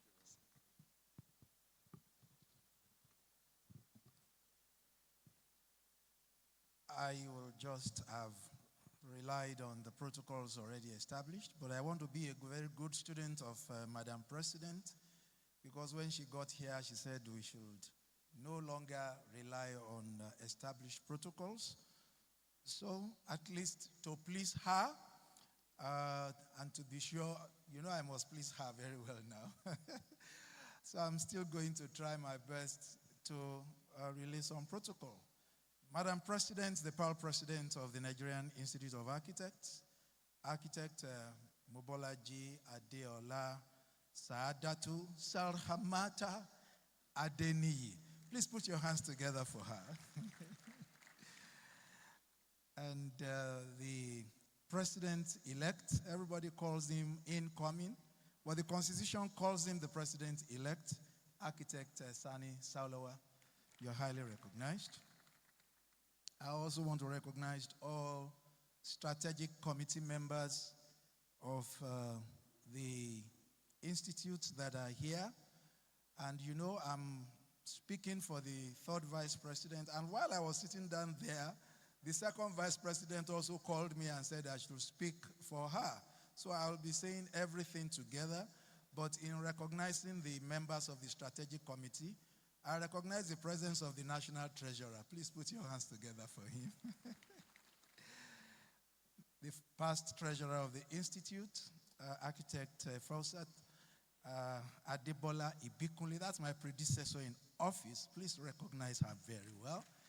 And sitting next to her, immediate past, maybe not immediate past, but past First Lady of this very beautiful state, an architect. Please recognize Architect Mrs. Hadiza El Rufai. We appreciate your presence. Architect Musa Sada, former minister, thank you for being here. The ACON ACON President Representative, Architect Dipo Ajayi, represented by Architect Biola Akinola. We want to specially recognize you, sir, the Royal Father, Your Highness, and at the same time, Architect Abubakar Bamali, the Balden Kerania Zauzau, representing the Emir of Zauzau. We acknowledge you, we appreciate you. If it were in Yoruba land, we would have said Kabiesi, but I don't know what you say for Royal Fathers in the north. Rankadede. Can everybody say Rankadede? Thank you very much. Members of Council of the Nigerian Institute of Architects, fellows, distinguished fellows of the Institute, all members of the Nigerian Institute of Architects, particularly of Kaduna chapter. Can you please put your hands together for yourselves? Because you have done a very great job. I mean, I've seen that since I arrived here yesterday. The students that are here, and I believe by now I've been a good student and kept to the instruction of Madam President and established as much protocol as possible. So, not yet covered, ladies and gentlemen. I am speaking for three people. I'll speak for the National Treasurer. I'll speak for the third vice president. I'll speak for the second vice president. For the treasurer, I'll speak in less than 15 seconds. All I just want to say is that I've learned something from here, because so many things I'm going to take away from here, and I'll take back to my chapter, so that a few things, although Oasis in Ocean has been long before Kadaf, but we all keep on rubbing on one another. That's one beautiful thing about architects. We're always doing things in style, and there's always something to take home. So I have something to take home from here. And I also have a blessing to take home. Architect Kabiru, I asked you there, I said, what do you call a prophet. You said Anabi. I think you are an Anabi here today. Because when people thought that he mistakenly introduced me the wrong way, I said, that's a prophetic introduction. Thank you very much, sir. And in representing the third vice president of the Institute, he honestly wanted to be here. But there are always those assignments. Sometimes Madam President is here. When she gives us assignments, we have to do them. And the third vice president has one of those assignments right now. And at the same time, he has personal issues that he must of necessity attend to at the same time. To avoid so many clashes, he's not able to come. But he has asked me to tell you that he believes that Kadaf is still going places and that you should continue to do it the way you have been doing it from Kadaf 1 and from Kadaf 2. I think he's been involved all along because he's been supervising all the chapters, because I know I've met him in a number of other chapter events like this, and he wishes the Cardinal chapter the best. And I said that as I sat down there, architect Chioma Wogu also called me and said I should say something on her behalf. So I said, tell me specifically what you want me to say, because I don't want to misquote you. And she also expressed the fact that she ought to have been here. She made all plans available to make her be here. But, you know, she also has other responsibilities because there are things she must do to move on to higher places, and those are dreams that we have for her. And she said, I should tell you that even in spite of the fact that she's not here, she's here with you in spirit. And she said, I should tell her what the theme is. And I told her it's building a resilient future. And she laughed and said, tell Kadaf that the future is resilient for Kadaf. Thank you very much.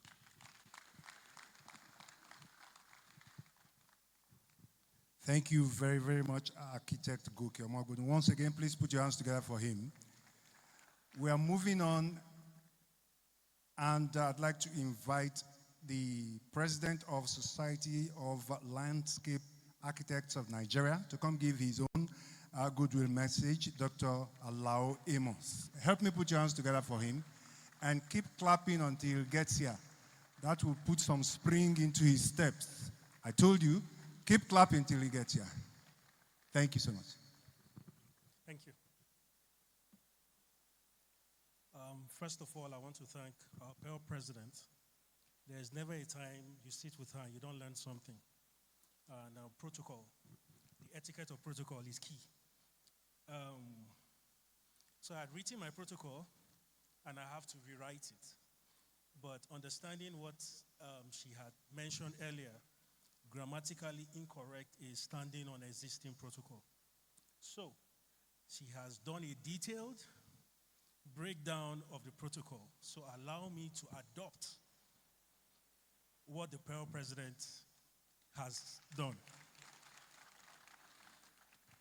So on behalf of the Society of Landscape Architects of Nigeria, I extend warm greetings and deep appreciation to the NIA for always inviting us and collaborating with us on the Kadaf program. Now, just as the incoming president has said, I'm also 3/3 in this conference. Your openness and collaboration demonstrates that no single profession has all the answers to climate change or building resilience. But together we can achieve sustainable solutions for our cities and rural areas.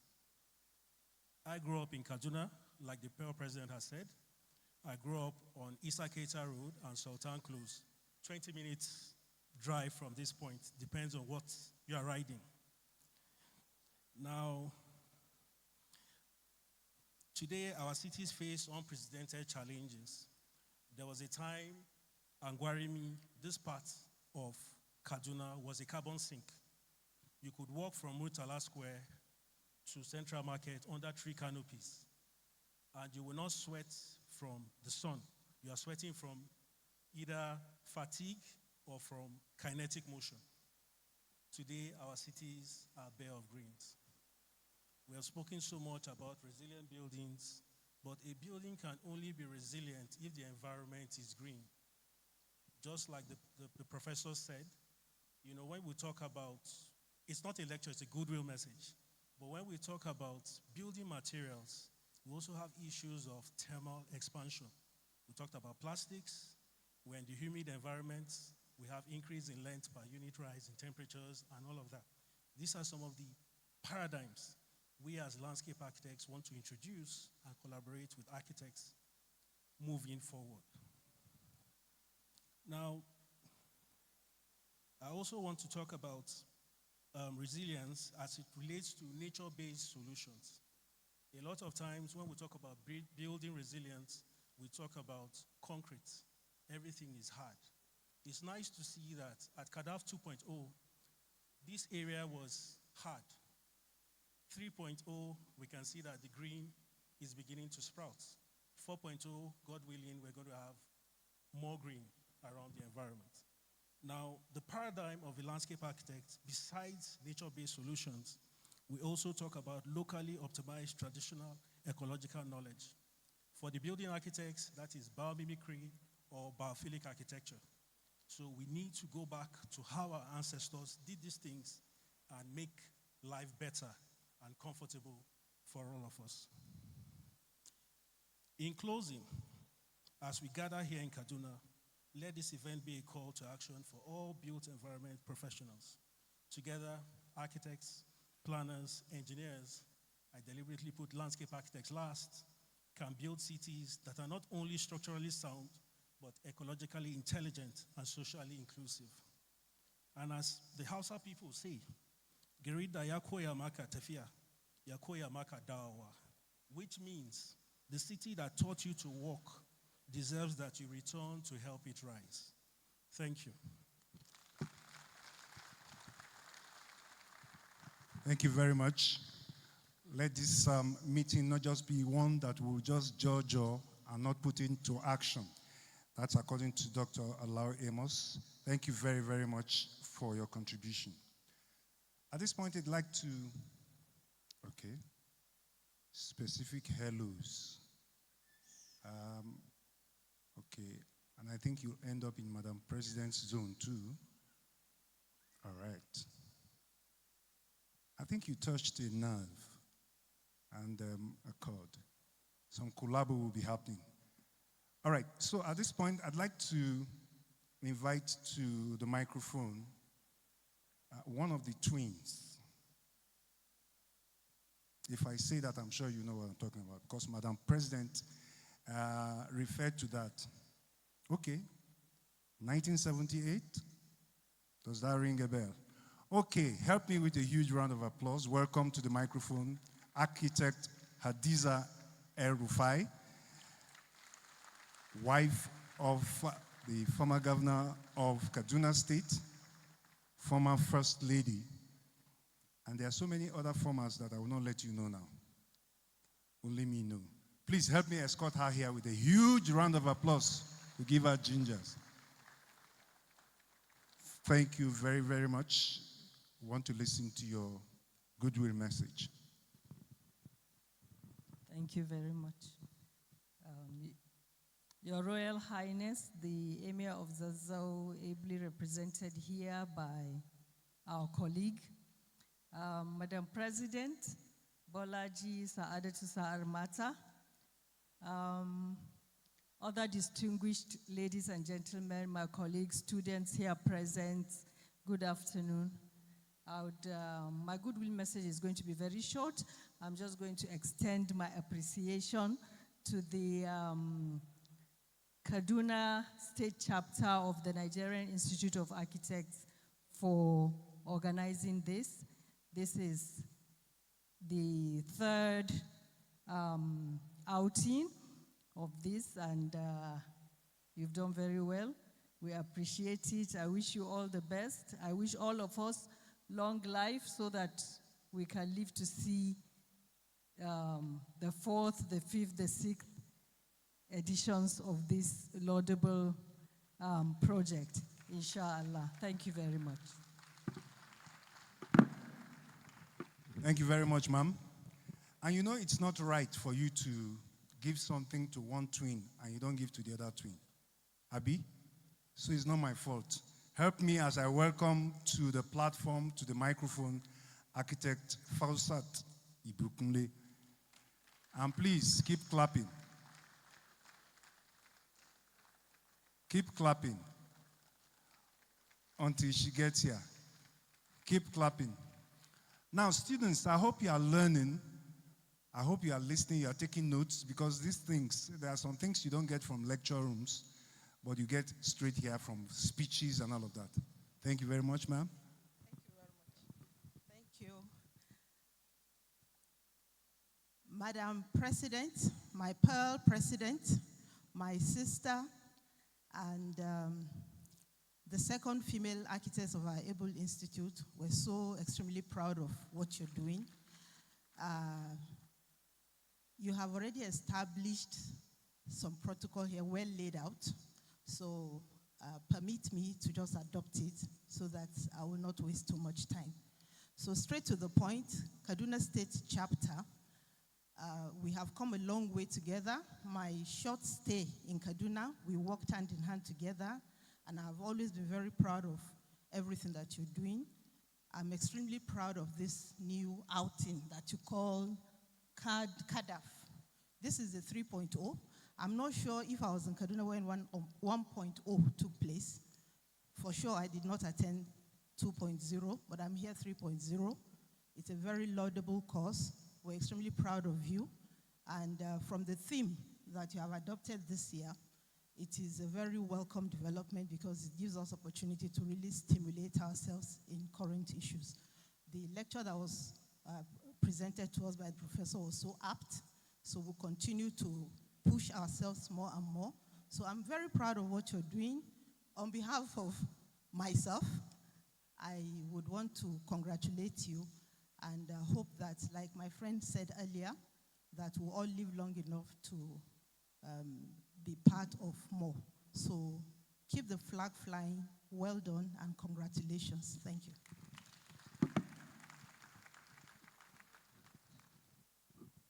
Thank you so much. Another round of applause for Architect Fausat Ebikule. Thank you so much for the very kind words and even kinder prayers. May we all live long to witness Kaduna Architects Forum, Kadaf, continue to grow and get into double figures, actually. We will take the next goodwill message from Architect Naine Briggs, former chair, NIA Abuja chapter. Architect Briggs, thank you so much for agreeing to share your goodwill message and your thoughts with Kadaf 3.0. Architect Nina Briggs. Good afternoon, everyone. Very, very quickly, so I don't take too much time. Madam President, the Royal Father of the Day, here represented, Mr. Incoming President, my chairman, Architect Sada, always my chairman, the Archon President here represented, members of the National Executive, members of the Kaduna State Chapter Exco, the outgoing Exco, and I guess the incoming Exco as well. You know, I'm here on two fronts, personally, and then representing the Abuja chapter where I come from. So firstly, on behalf of my chapter chair and the executive of the Abuja chapter, this is to congratulate the Kaduna State team for putting the third edition of this program together. And I would be quick to add on that front that we wish you all the best in future editions to come, and we'll be more than willing and glad to collaborate with you. This is an extremely strong theme you have here, building resilient, building a resilient future. Then on my part, what I would like to say is that when coming into Kaduna this morning, I noticed Kaduna, well, I've been to Kaduna a lot of times, even from when I was much younger. Kaduna has an incredibly rich history. You know, sitting in front of us, well, Kaduna, and by extension, ABU, you know, sometimes when you see the retinue of people who graduated from ABU, sometimes wish you attended ABU, but we went to a very good school as well. We finished from an extremely good school as well, yes. Thank you, Madam President. Yeah, so my point is, and Professor Evelyn talked about it in her paper, Kaduna State holds an extremely strong part of national history. And when driving into the city this morning, I noticed some old industrial buildings completely abandoned. And I started thinking to myself, what are we doing as architects? How much advocacy are we putting into policy, policy spaces? How can we revive, the economy? Because honestly, as architects, we're the designers of not just the built environment, but the economic and the social environment. So we have to, now I'm speaking to the Kaduna State chapter and Kadaf by extension, you've got to see this platform as an opportunity to change the dearth in the city. You've got to see it as a vehicle through which you're able to transform the way people see derelict assets, a derelict economy, as it were. You've got to see it as a responsibility and as an opportunity to revive and upscale all of that. Kaduna State, I mean, there's so much history in Kaduna State, it's unbelievable. So I think there is this is more like a charge to the incoming the outgoing EXCO and the incoming EXCO. This is a charge to see that you step into that role of advocacy. Quite frankly speaking, in closing, the architect is just leadership. Everything about the architect is leadership.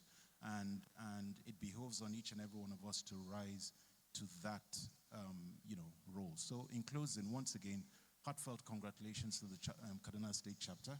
Heartfelt congratulations to Kadaf 3.0, and long live the NIA. Thank you. Say amen to that. The next goodwill message will be from Architect Abiola Akinola, representing Architects Registration Council of Nigeria. Architect Abiola.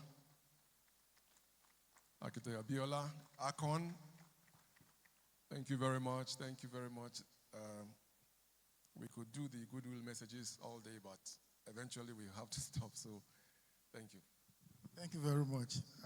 Well, I have a message to deliver, but I'm also in the midst of my friends. Maybe I have scored 66.7. I was at Kadaf 1.0. I missed 2.0. Everything I tried to be at 2.0 did not work. And as fate will have it, I was almost missing 3.0. And then my bosses were engaged, and they have to send me. So I have to be here for 3.0. So, and the President, Akon, sent a message. The Registrar Akon wanted to be here today, but had to be at the National Assembly today. So he promised that he will make sure he catches up with Kadaf 3.0 before we close tomorrow.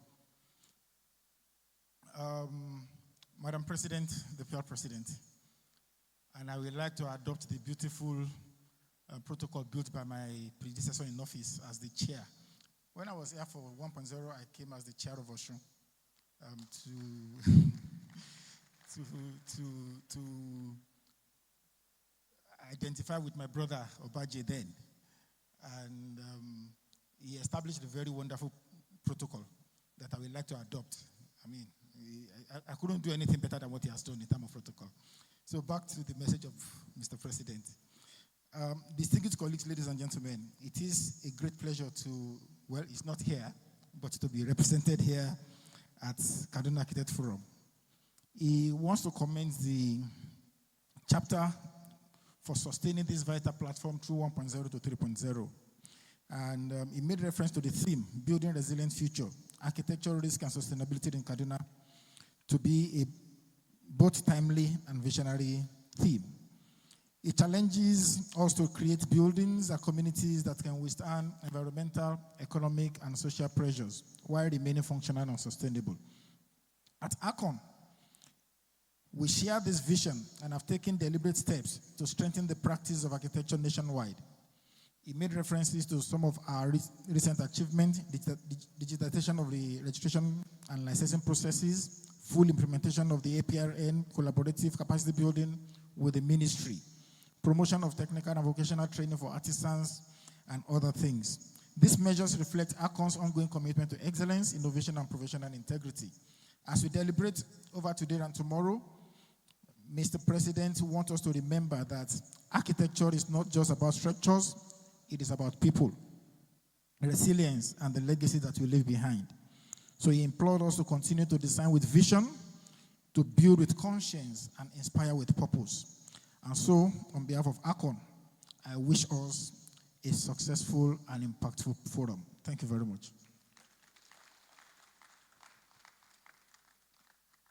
Thank you very much, Architect Abiola Akinola, with a very heartwarming message from the Architects Registration Council of Nigeria. As the time is running down, let's endeavor to keep the goodwill messages as short as we can. Architect Muyiwa Ige. Architect Muyiwa Ige. Thank you very much, Architect Muyiwa Ige, with a goodwill message for this Kadaf 3.0. Yeah, good. Thank you very much. Our royal father of the day, represented by one of our own, Madam President, Madam Pearl President, and I take full responsibility for coining that name, Pearl President. Now, interestingly, she's transitioning into being Mama Africa. So, yes or no? Because she just has a new position in AUA. So, Madam Pearl President, soon to be, or no, is now Mama Africa. Our chairman of the state chapter, eminent personalities here, Honorable Minister, and our great students. I'm happy to be here in Kaduna. Last time I came here, we had some council meetings, and typically I'll come for polo tournaments. And interestingly, the polo tournament is going on this week. And so it's a wonderful coincidence. And as we arrived here today, I started thinking about my father, because he was a Kaduna boy. He grew up in Kaduna, St. Joseph's School. Does anyone know where St. Joseph's School is? I'd like to visit it before I go back. And so it was quite nostalgic for me. And the only other time I came, over and beyond the stories, was in 1984, when he was in detention in Zaria. So we flew into Kaduna and then drove to Zaria, to the Zaria prison at the time. So bittersweet memory, but I'm very happy to be here. And I want to commend the chapter for putting together Kadaf 3.0. My prayer is that we'll have many, many more of these programs that showcases what architecture is about. And I want to appreciate the professor, not Katagum, but Kandum, for that wonderful presentation. Basically, it has urged us on to move ahead. And I now want to throw a challenge to the Kaduna chapter. Again, as was mentioned by my brother, Nina Briggs, there are glorious opportunities in this land. Again, it's the architect, the leader of the design team, that can actually generate ideas. So why don't we take the challenge? Let's enumerate all of these moribund facilities, factories, buildings, even they're listed, and create a project out of it, and let government understand that this is our own injection. By it, there'll be employment. By it, there'll be participation with our students in school, because they'll also learn. So I'm throwing the challenge here that we should look at some of the factories. What are the proposed future uses? Again, the topic is building resilient future. The first quarter of the century is gone. How do we reimagine the next 25 years? What is the role of architecture in our realm here to come up with a resilient future? So I wish Kaduna chapter well. I'm happy to be here. I'm here for the long haul, till tomorrow, till Friday. So let's enjoy. God bless you. Thank you very much. Thank you very much for your ideas, your thoughts. And you could actually spend the whole weekend in Kaduna. Kaduna is very welcoming. Architect David Majekodumi gives us the next goodwill message. Architect David Majekodumi.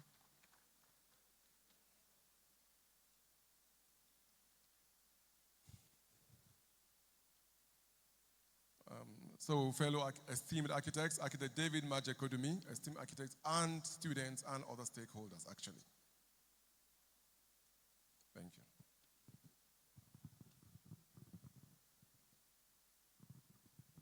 Madam President, the Emir of Zazzau, ably represented by one of our own, the incoming president,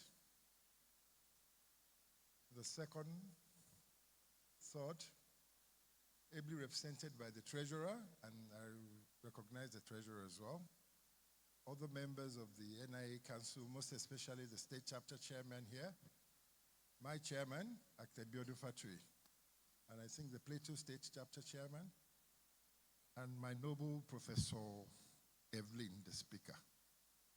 Now, permit me, please, just to say Alhamdulillah 3 times. Alhamdulillah, Alhamdulillah, Alhamdulillah. Why I'm saying this?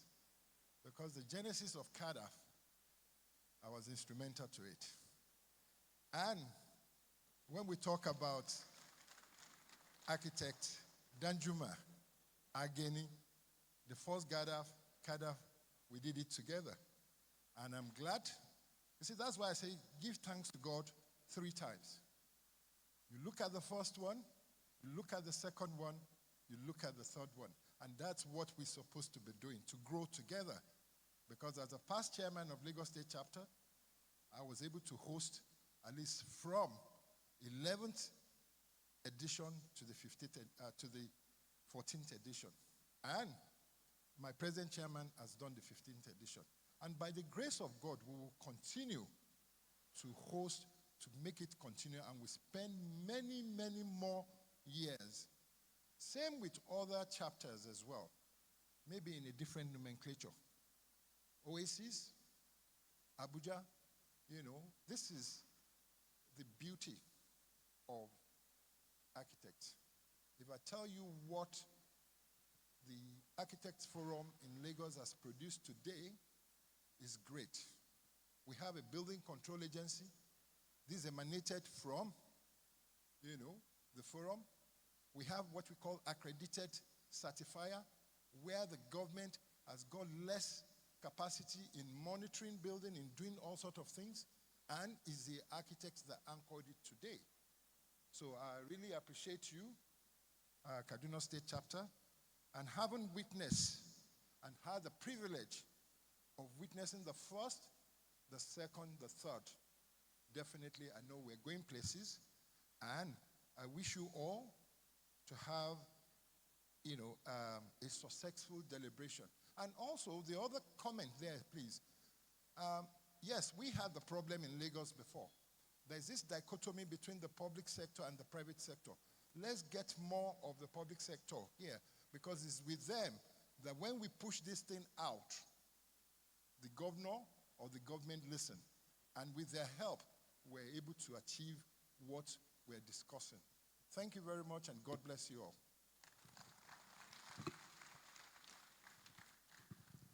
Thank you very much from Architect David Majekodumi.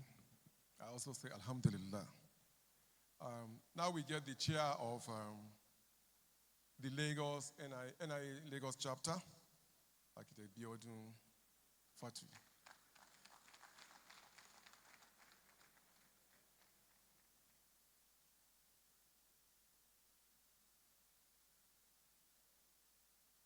Chair, Lagos State.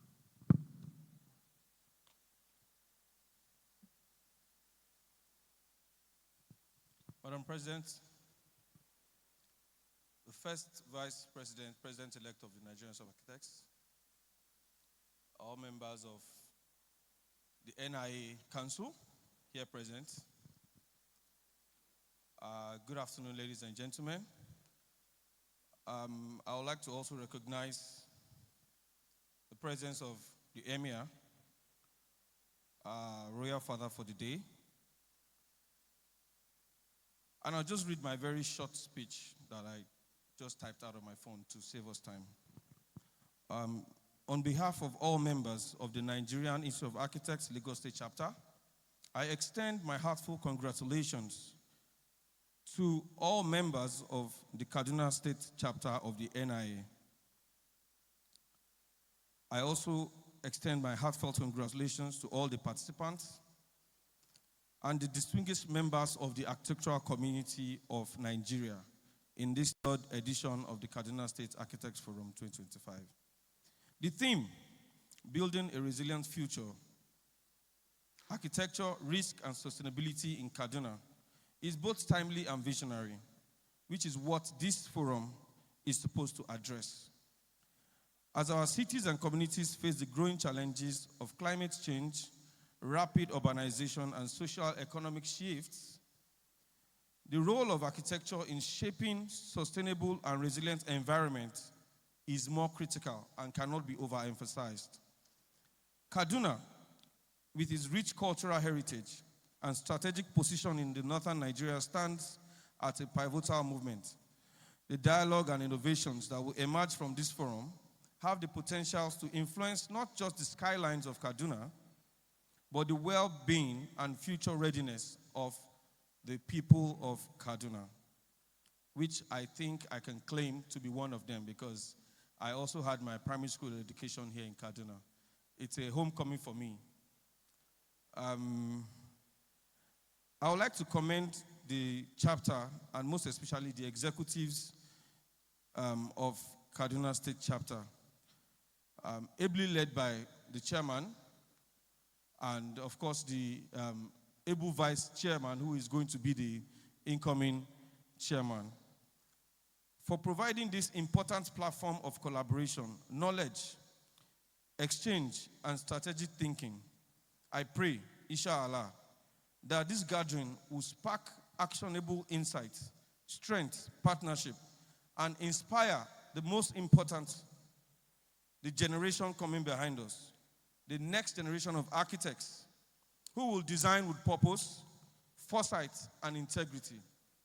I pray that this forum will continue to blossom and leave all of us, and outlive all of us by God's grace. I wish a successful, impactful, and future-focused forum. It will also interest you that the Lagos State Chapter is very, very involved with Kadaf. And it's because at a forum in Lagos, we had architect Danjuma represent the current chair. And it was a discussion. How do we replicate this in our state? It makes us very proud to be here, to look at this as a competitor for life will be our greatest joy. We want it to grow, and we want to have more of this across board, more competition across the state chapters, and then we'll have a healthy NIE. Thank you, and God bless you. Thank you very much, Lagos Chair. And one thing that's been recurring decimal, that, I said it before, when 2.0 was ending last year, I said I noticed that men of this institute are, and women of course, are very humble people, very meek. They like things and they don't, extend themselves too much. They don't overdo themselves. And you see it again. People keep telling you that, okay, we have come and we've seen something that we've added to another building block to what we're doing. And that's really very great. He just finished speaking about healthy competition right now. And I'm sure with that we'll be growing.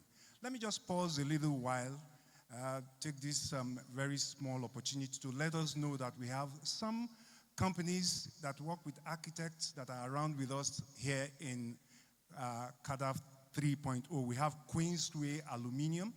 They deal with roofing sheets. I'm sure you all know about them. If you want to discuss with them, they are available behind the stage there. We also have Etex Nigerite. They are here with us. We have CB Granite. We have Biega Paint. We have medics for the underserved.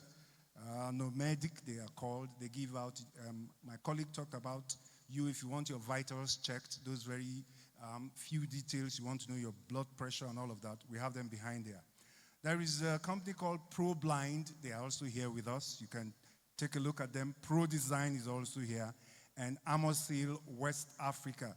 These ones, and there's a lady here who came with some fabrics. Very beautiful one.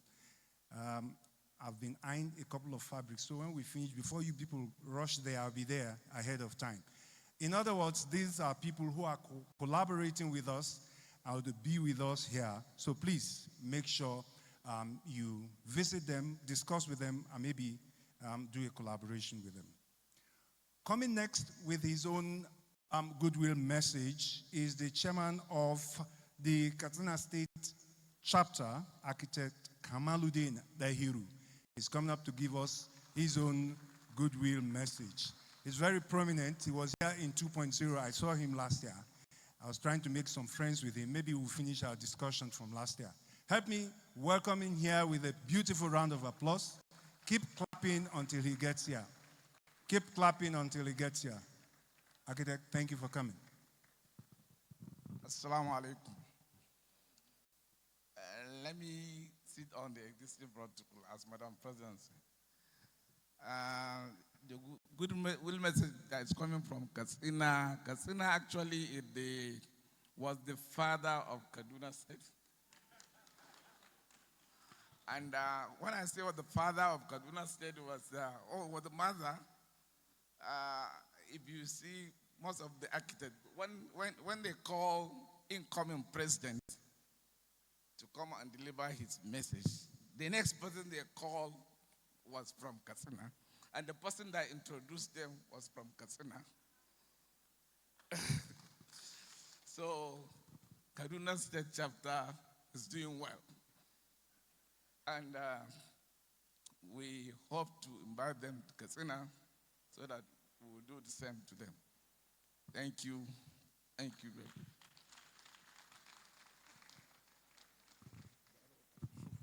Thank you so much, Katsina State Chapter, for the fatherly message.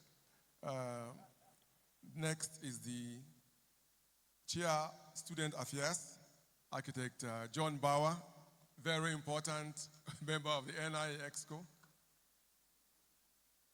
Yes, it's also Chair. Yes, Chair, the Pearl President has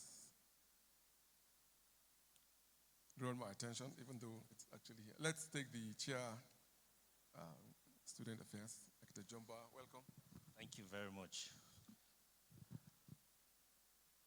Our dear beloved President of the Nigerian Institute of Architects, a dearly beloved mommy, who has brought a lot of beauty and sanity to the family of architecture. Thank you very much for being a very dear mommy. Sincerely, permit me to add that sometimes I wonder where she gets her strength, and she's nearly everywhere. Ma, God will bless you, and God will reward you. The incoming president, a very perfect gentleman, I love and I respect. Thank you for being a worthy model to many of us, the younger ones. The member of the council here present, all members of the council here present, we recognize and celebrate you. His Royal Highness, Arankede Desa, thank you very much for sending us a worthy representative. Permit me to also key in from what Architect David Majekodumi said, because I was so privileged to be on that table that the Lagos chapter chair was referring to when Architect Nanjuma and a couple of us from LAF were discussing replicating something similar in Kaduna. And as God will have it and divine providence will have it, I was also here at the maiden edition of Kadaf. And today it is with great joy and excitement to see it growing. So much so that today we can even have Madam President and very distinguished architects and personalities like this. Permit me to also say that on behalf of the students, the chapter chair of Kaduna, and of course, every other chapter chair I see here, I can see my dearly beloved big brother, Architect Olukoya, the chair of Plateau State, Architect Kamal too that has just spoken, Lagos chair. Sincerely, what you are doing with our students is commendable. And we thank you so much. I make bold to say the larger population that is even gathered here are students. And this is a good sign that we are truly building resilient future. Because this future are with these students. And we thank you so very much for giving us space to express ourselves. And we want to assure you that with this investment on these students, you will not regret giving them this opportunity. So we commend the chapter chair of Kaduna, NIA, a very fine gentleman, very humble to the core. And thank you so very much for ensuring that students are always part of your programs. May the good Lord continue to bless you, bless this chapter, and we look forward to also having you soon on the 4th of November in Niger State. You know we are neighbors and we are always supporting each other. We will be marking our 40th anniversary too since the inception of the NIA in Niger State chapter. So my chapter chair has asked that I also represent him and cordially invite you. Madam President, for one, will be there. The incoming president will be there. So I don't know why you will not be there. All of you have to be there. Thank you very much, and God bless you indeed. Thank you very much for the goodwill message and the invitation. Next goodwill message from the Chair, Plateau State Chapter, Architect Shegun Olukoya, FNIA.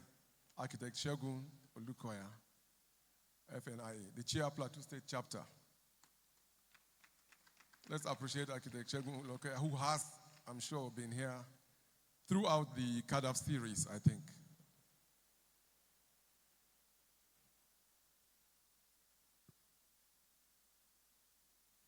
Good afternoon. Thank you. Good afternoon, Madam President, our Royal Father, our incoming President, all members of the NIA Council, President Akon, all special guests and students and everyone that is here. I bring us greetings from Plateau State. I want to thank God for Kadaf 3.0. I was here last year, and sincerely, we are very proud of the Kaduna State chapter.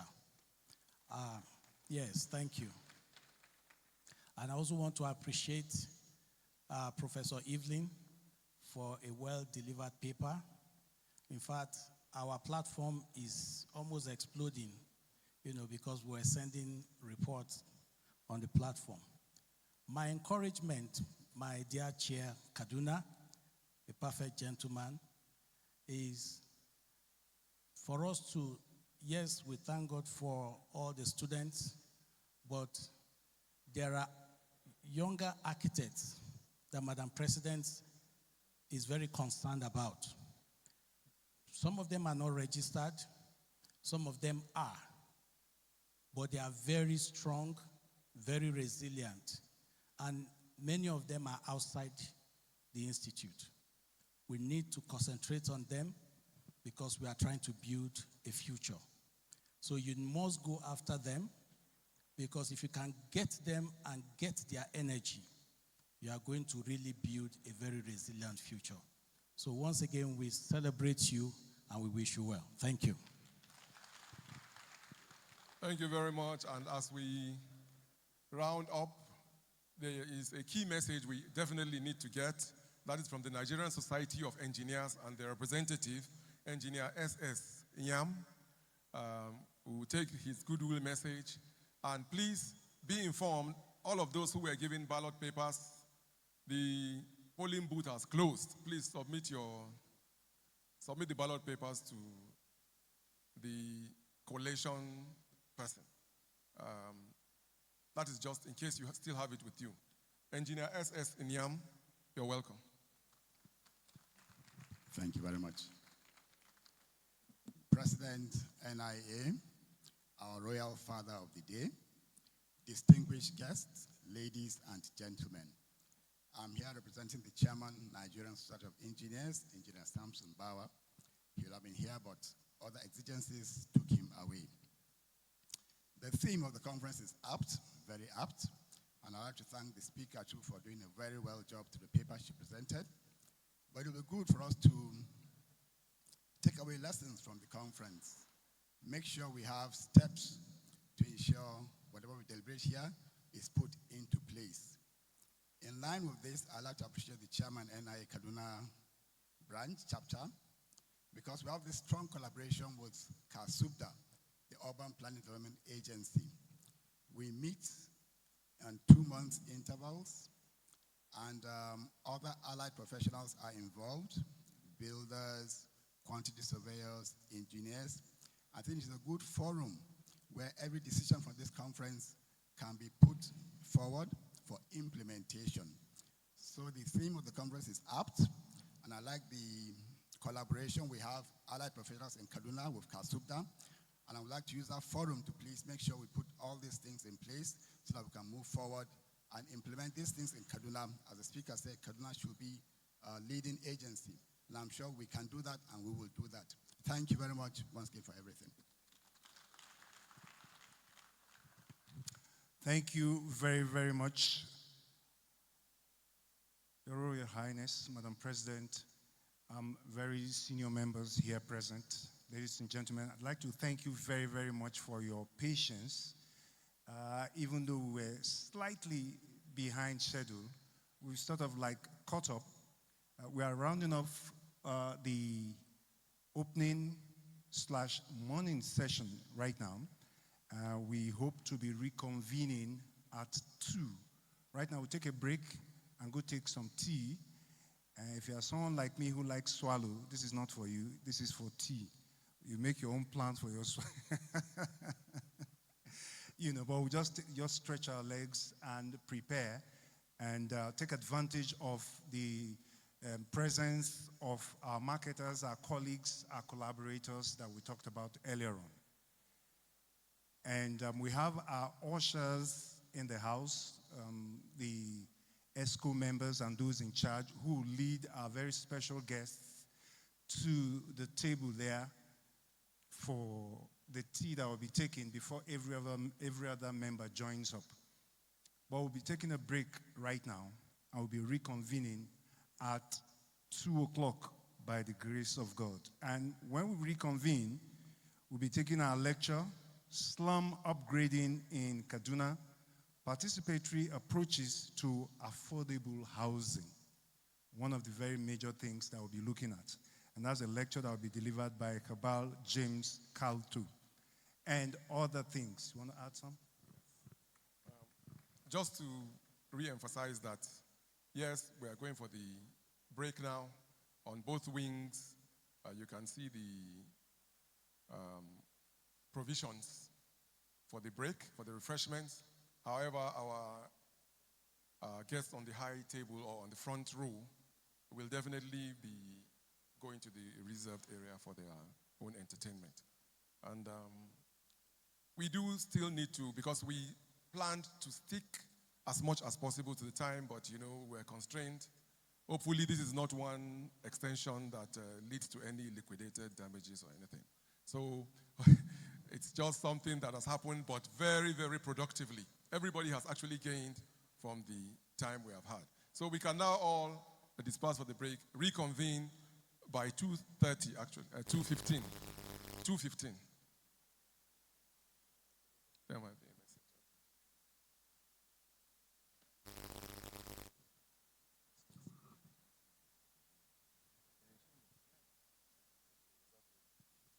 Okay, the high table will be going to the VIP space. That will be guided by the ushers.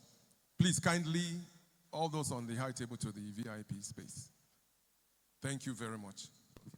So the ushers will be taking our very special guests, our very important personalities to the VIP room. They know where that is. And our ushers, please organize the hall to the different tables. We'll organize it so that everybody gets. Meanwhile, it's time to network. It's time to meet people, share ideas, ask questions. And just to let you know, too, that we have Queensway Aluminium in the house. There is Etex Nigerite. There is CB Granite. There is Berger Paint. Medics for the unreserved. You can go check your blood pressure, your sugar level, and all of that.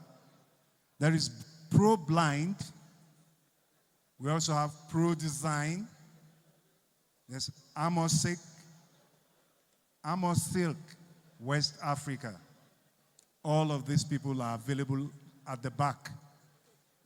Share ideas. Students, you can meet architects one-on-one now. Ask any question you have. You have any ideas you want to share with them, you can do so. But don't forget, we reconvene at 2 o'clock. We have conveniences at the entrance to the hall. Conveniences at the entrance to the hall. Thank you very much. See you later on at 2 o'clock. DJ, something soft and easy for us.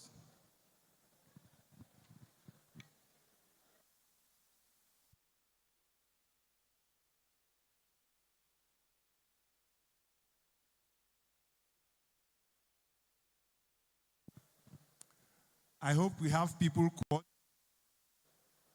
Hello. I hope we have people coordinating, maintain an orderly line. Maintain an orderly line. There's a line there. I see students, please follow the order, follow the line.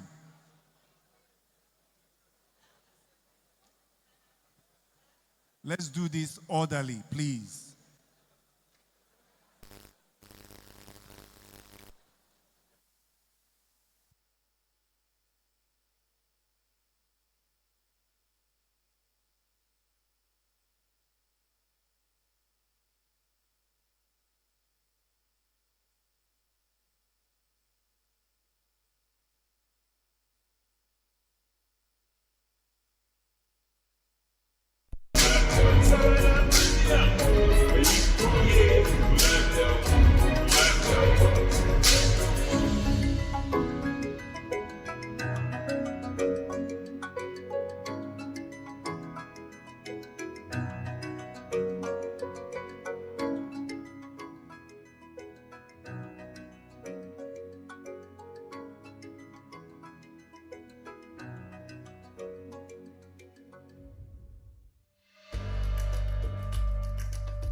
Architectural design is the art and the practice of conceptualizing, planning, and creating buildings and other structures, blending technical skills with creative vision to meet users' needs.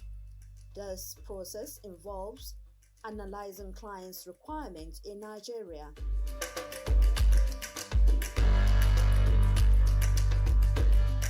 The vision to attain excellence in the creative management of the physical environment and to mobilize members of the Nigerian Institute of Architects, NIA, for national development has remained vital to the nation's growth.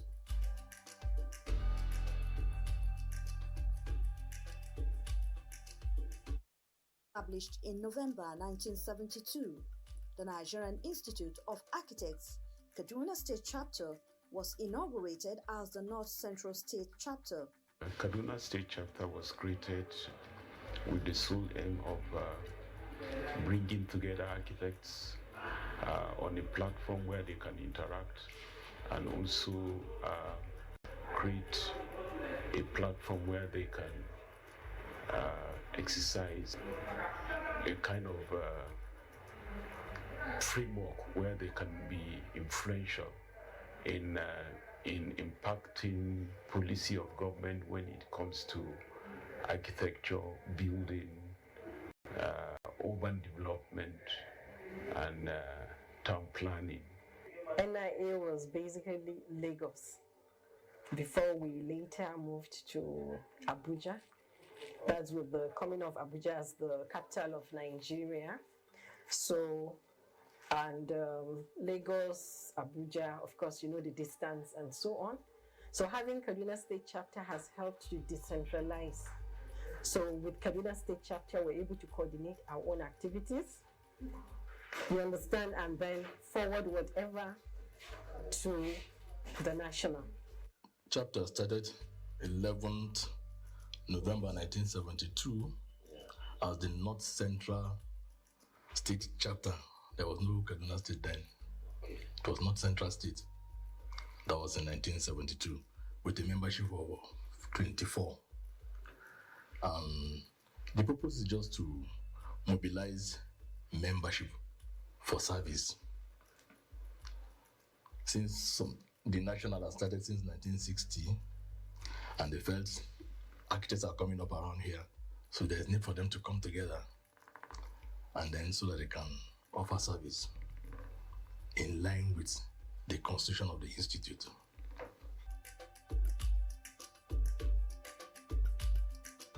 For over 3 decades, different executives have led the affairs of the NIA Kaduna State Chapter.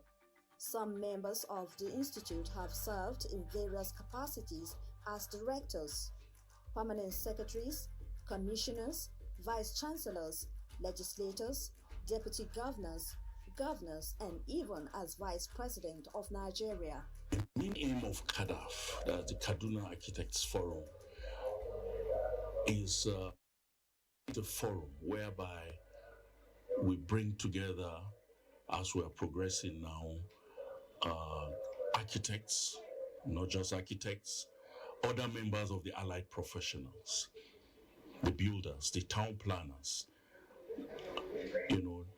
the urban designers, the stakeholders, the manufacturing industries, together.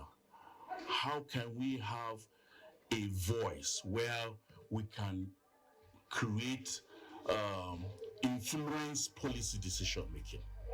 And closely with what we have that is the idea.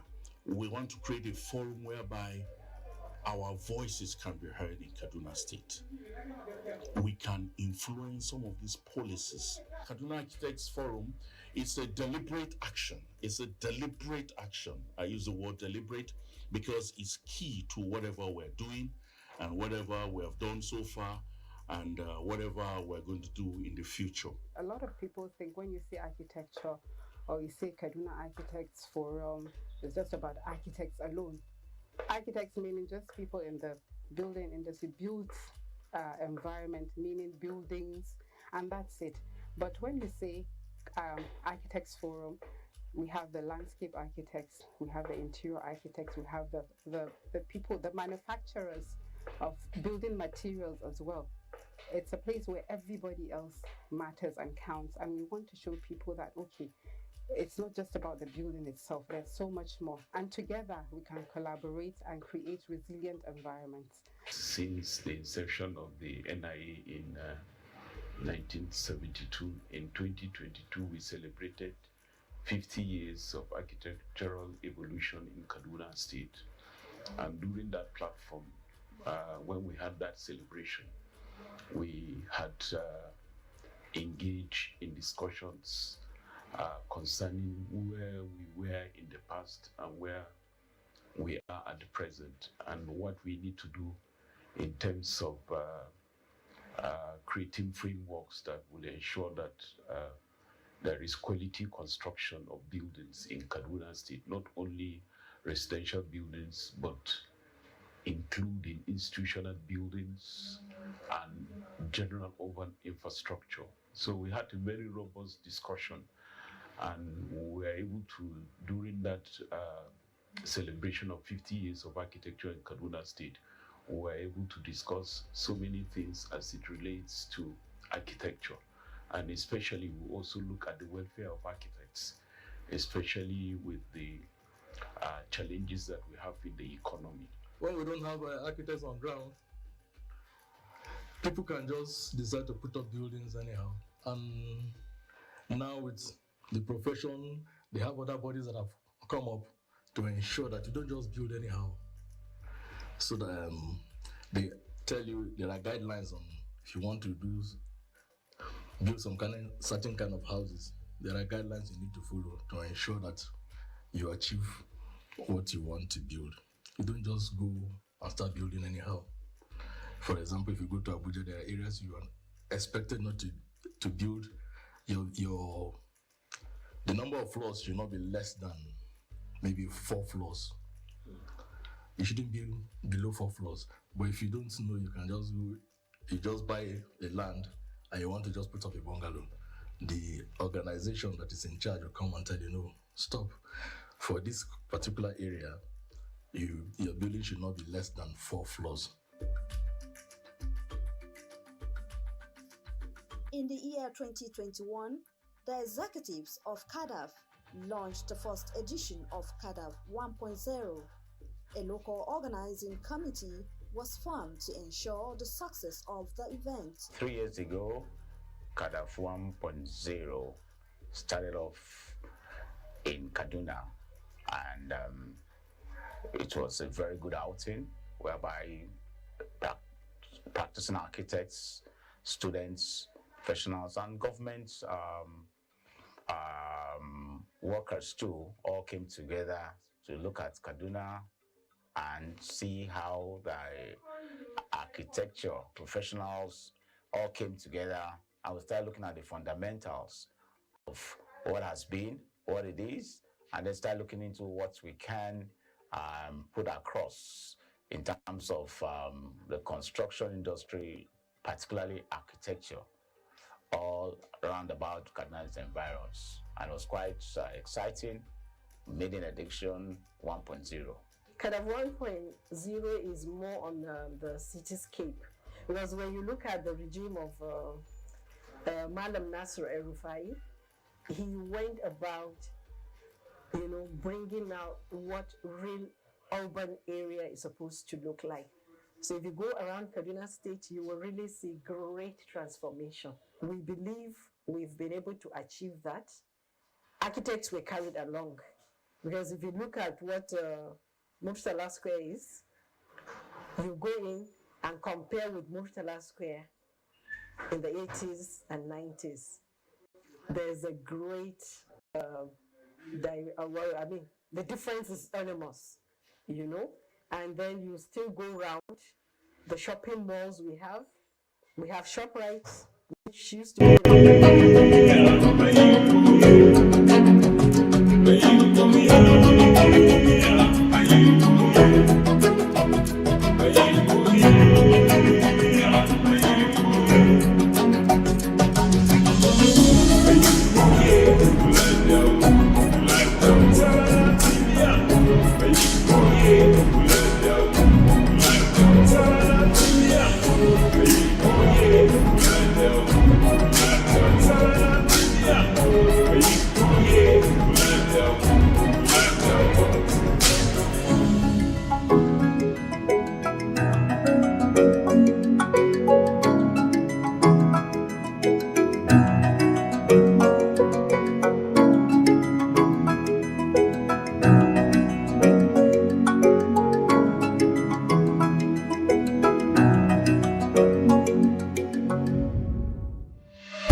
Architectural design is the art and the practice of conceptualizing, planning, and creating buildings and other structures, blending technical skills with creative vision to meet users' needs.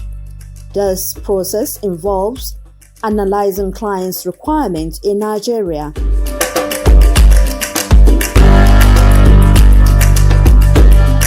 The vision to attain excellence in the creative management of the physical environment and to mobilize members of the Nigerian Institute of Architects (NIA) for national development has remained vital to the nation's growth.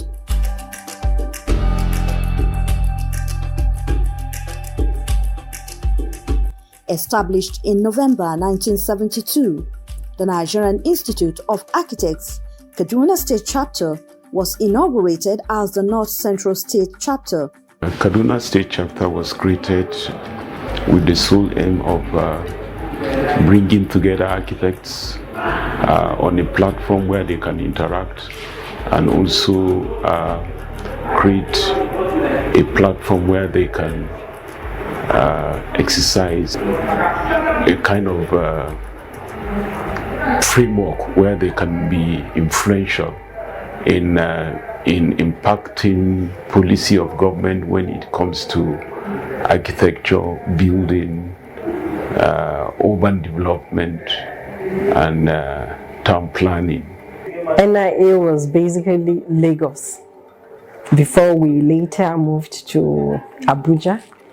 That's with the coming of Abuja as the capital of Nigeria. So, and Lagos, Abuja, of course, you know the distance and so on. So having Kaduna State Chapter has helped to decentralize. So with Kaduna State Chapter, we're able to coordinate our own activities, you understand, and then forward whatever to the national. Chapter started 11th November 1972 as the North Central State Chapter. There was architecture in 1983. Our NYC was in 1983-84, having been posted to the then Bendel State. She was lucky to be deployed to the physical department of the University of Benin. The main campus was still in the early stage of development. Aside being assigned some minor design responsibilities in the office, she also attended site meetings along with her supervising architect. More complex projects such as faculty buildings and hostels, which were being handled by consultants like many of our peers. Ibinkule's professional exposure and over 38 years career in public service started when she gained employment into the Federal Civil Service in October 1985. She was deployed to the Ministry of Defense in Lagos then, and then subsequently posted to the Building and Engineering Services Department as Architect Grade 1. The department, which later became part of the Joint Services Department, was responsible for various building infrastructure projects of the joint services. Most of the projects were large and complex in nature. They were mainly being handled by some of our early generation of consulting architectural firms.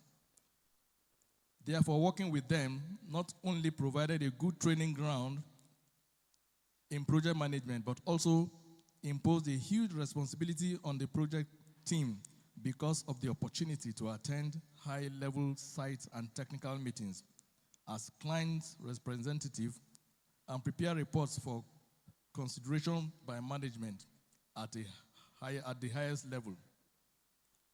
There were simpler sundry projects such as barracks, housing schemes, and schools that were handled by the in-house project team, of which she was part of at different ranks and in various capacities, from the project inception through to completion.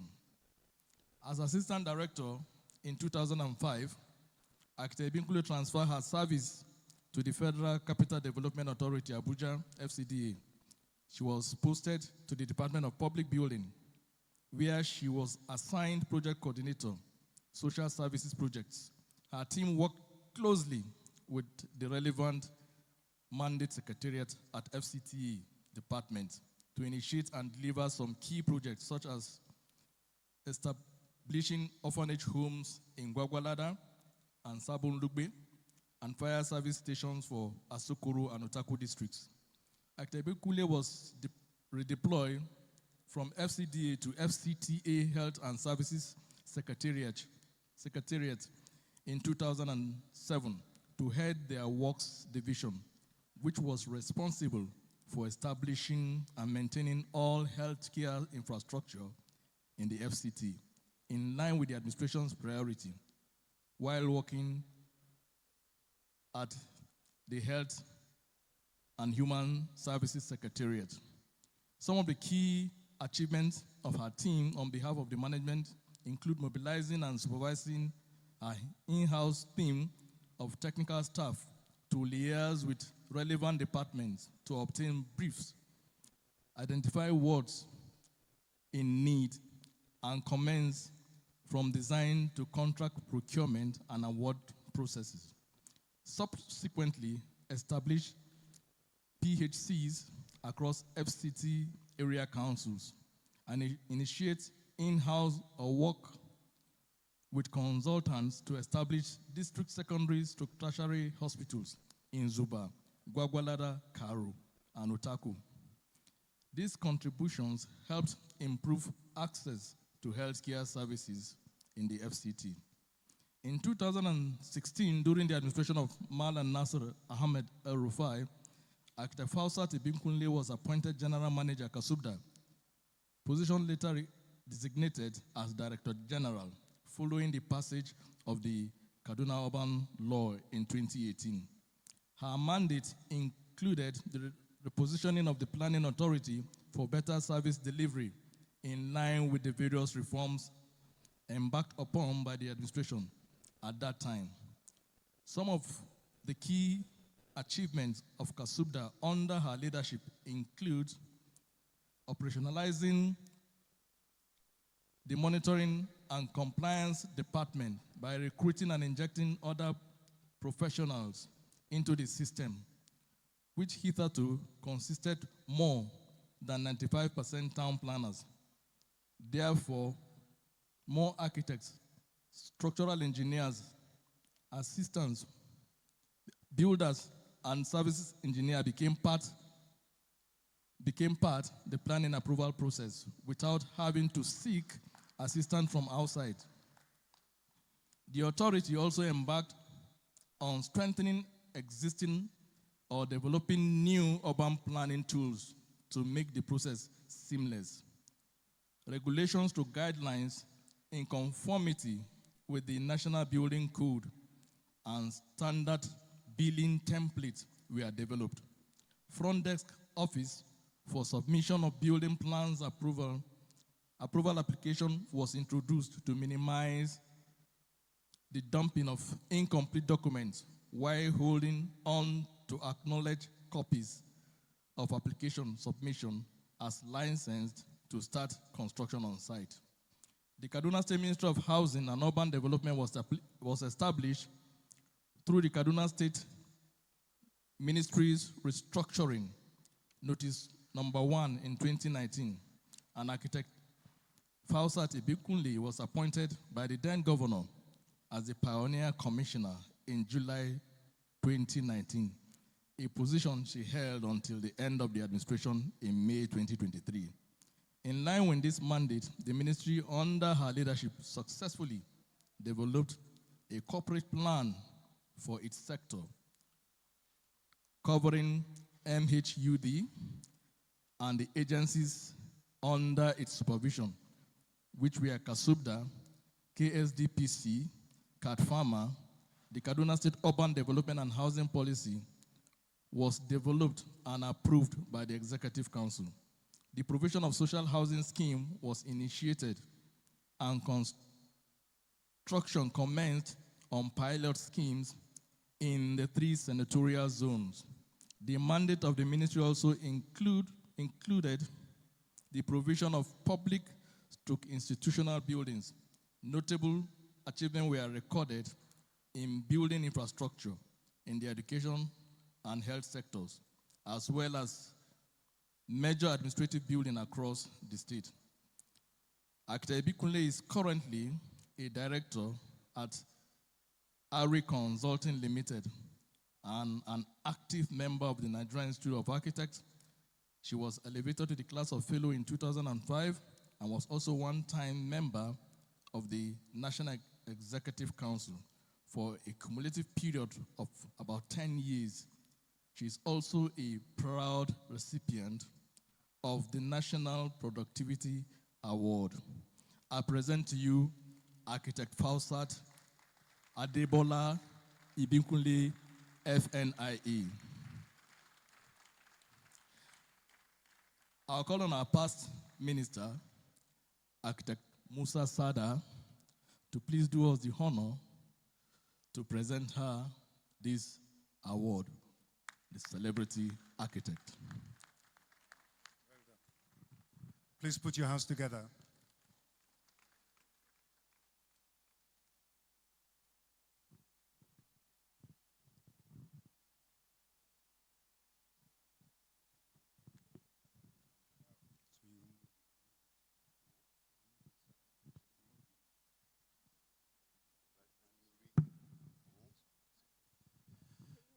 Yeah, it's an honor well deserved.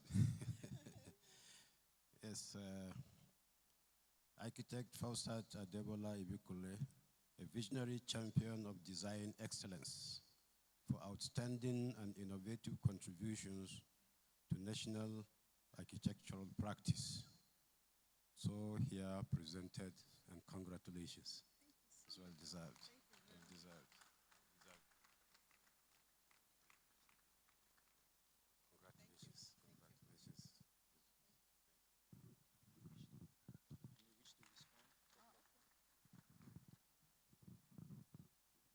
Thank you very much. Madam President, Nigerian Civil Architects, members of the Executive Council of the Nigerian Civil Architects, the chairman of the Kaduna State Chapter of the Nigerian Civil Architects, fellows of the Nigerian Civil Architects,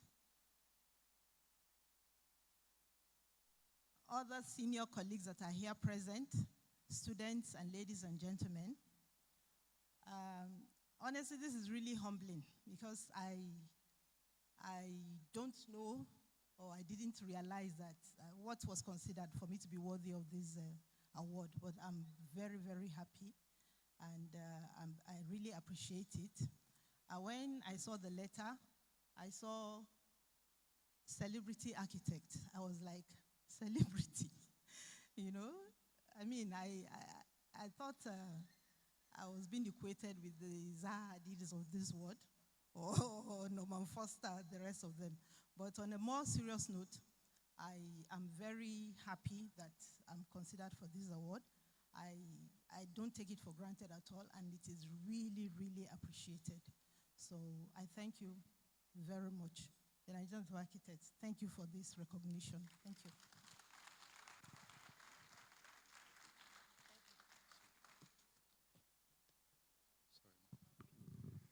Please put your hands together for her one more time.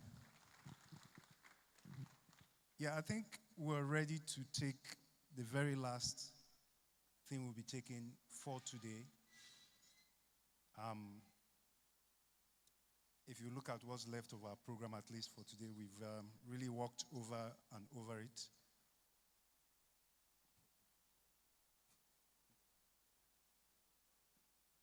We'll be taking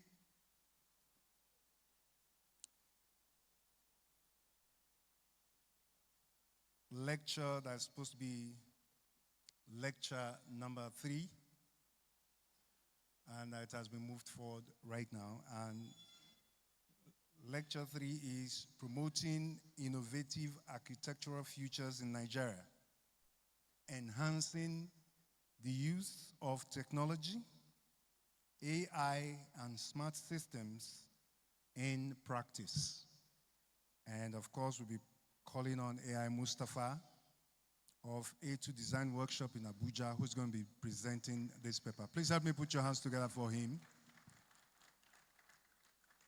And let me, on behalf of Madam President and members of the Exco, thank you for your patience of being here.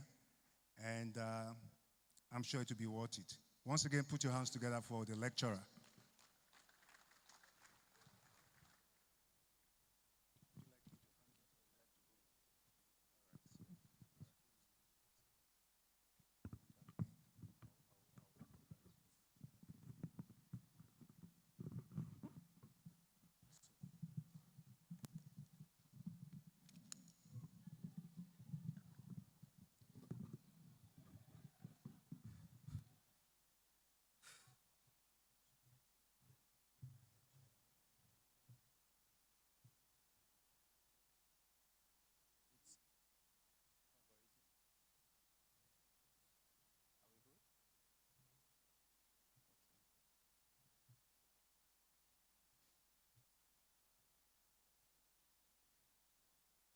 Good afternoon, everybody.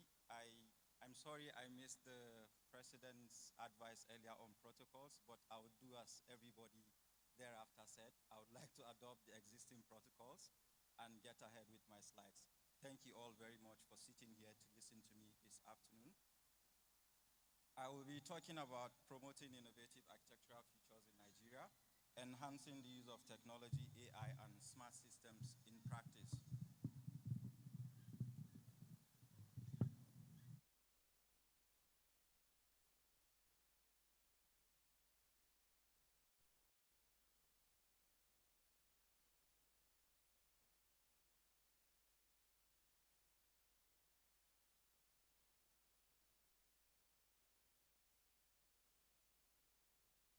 It's just the slides I'm worried about.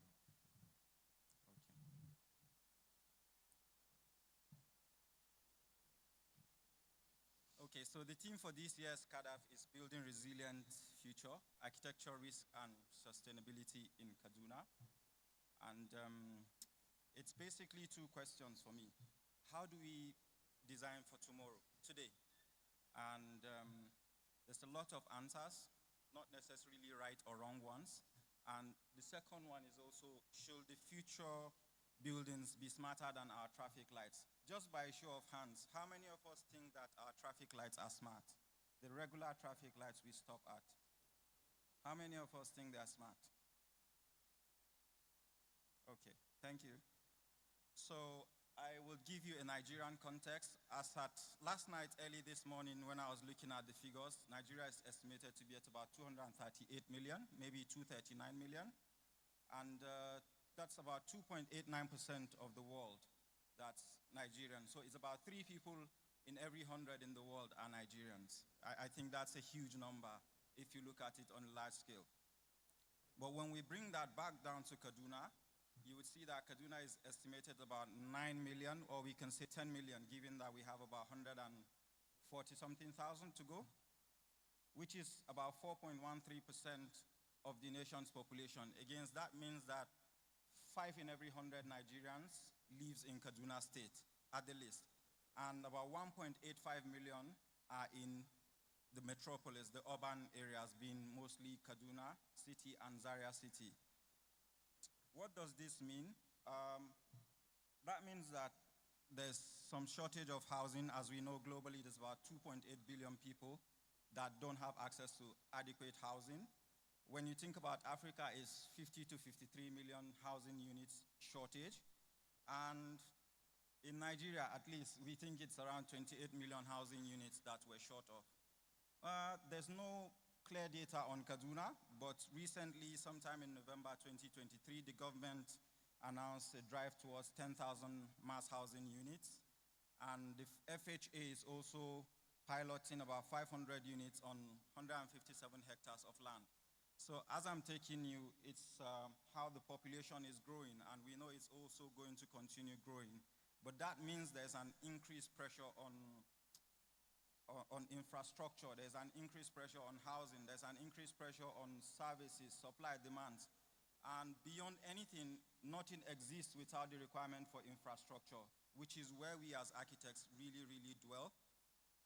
And if you look at sometime in 2024, the local rapid assessment showed that there was about 9,600 individuals that were displaced during repeated floods in Kaduna with over-damaged mud areas and mud houses.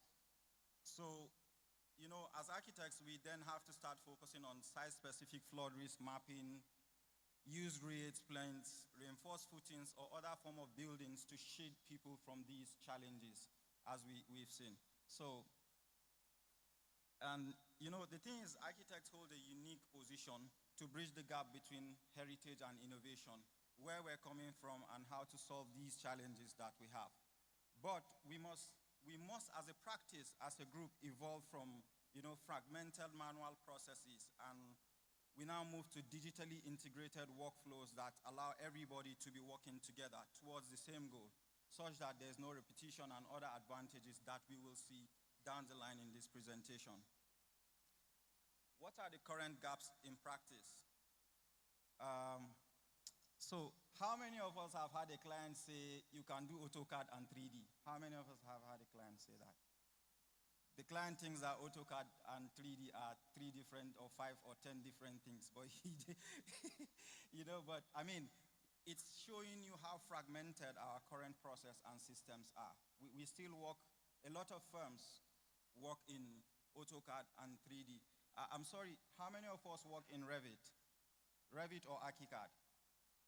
How many of us do BIM, not just Revit or ArchiCAD? How many of us do BIM? Because it's a different thing.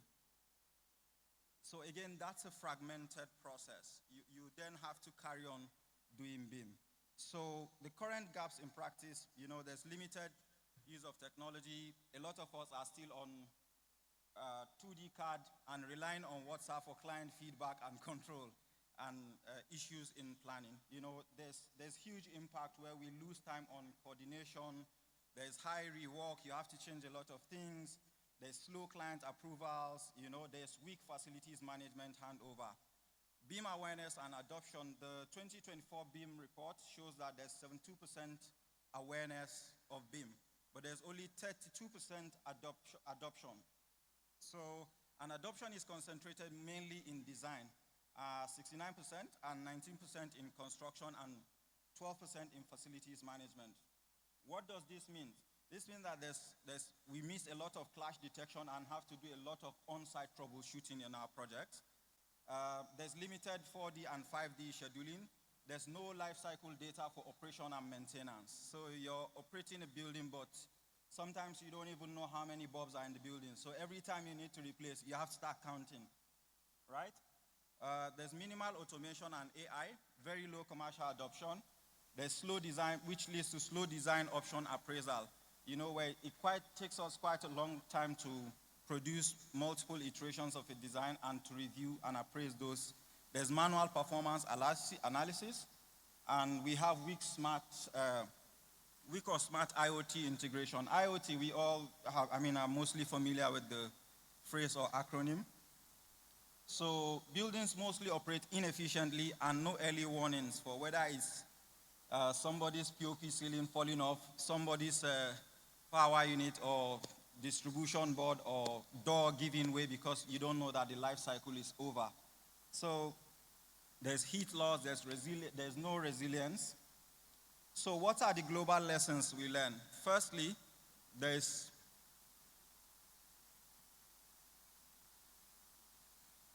can we go to the next slide, please? Thank you. So there's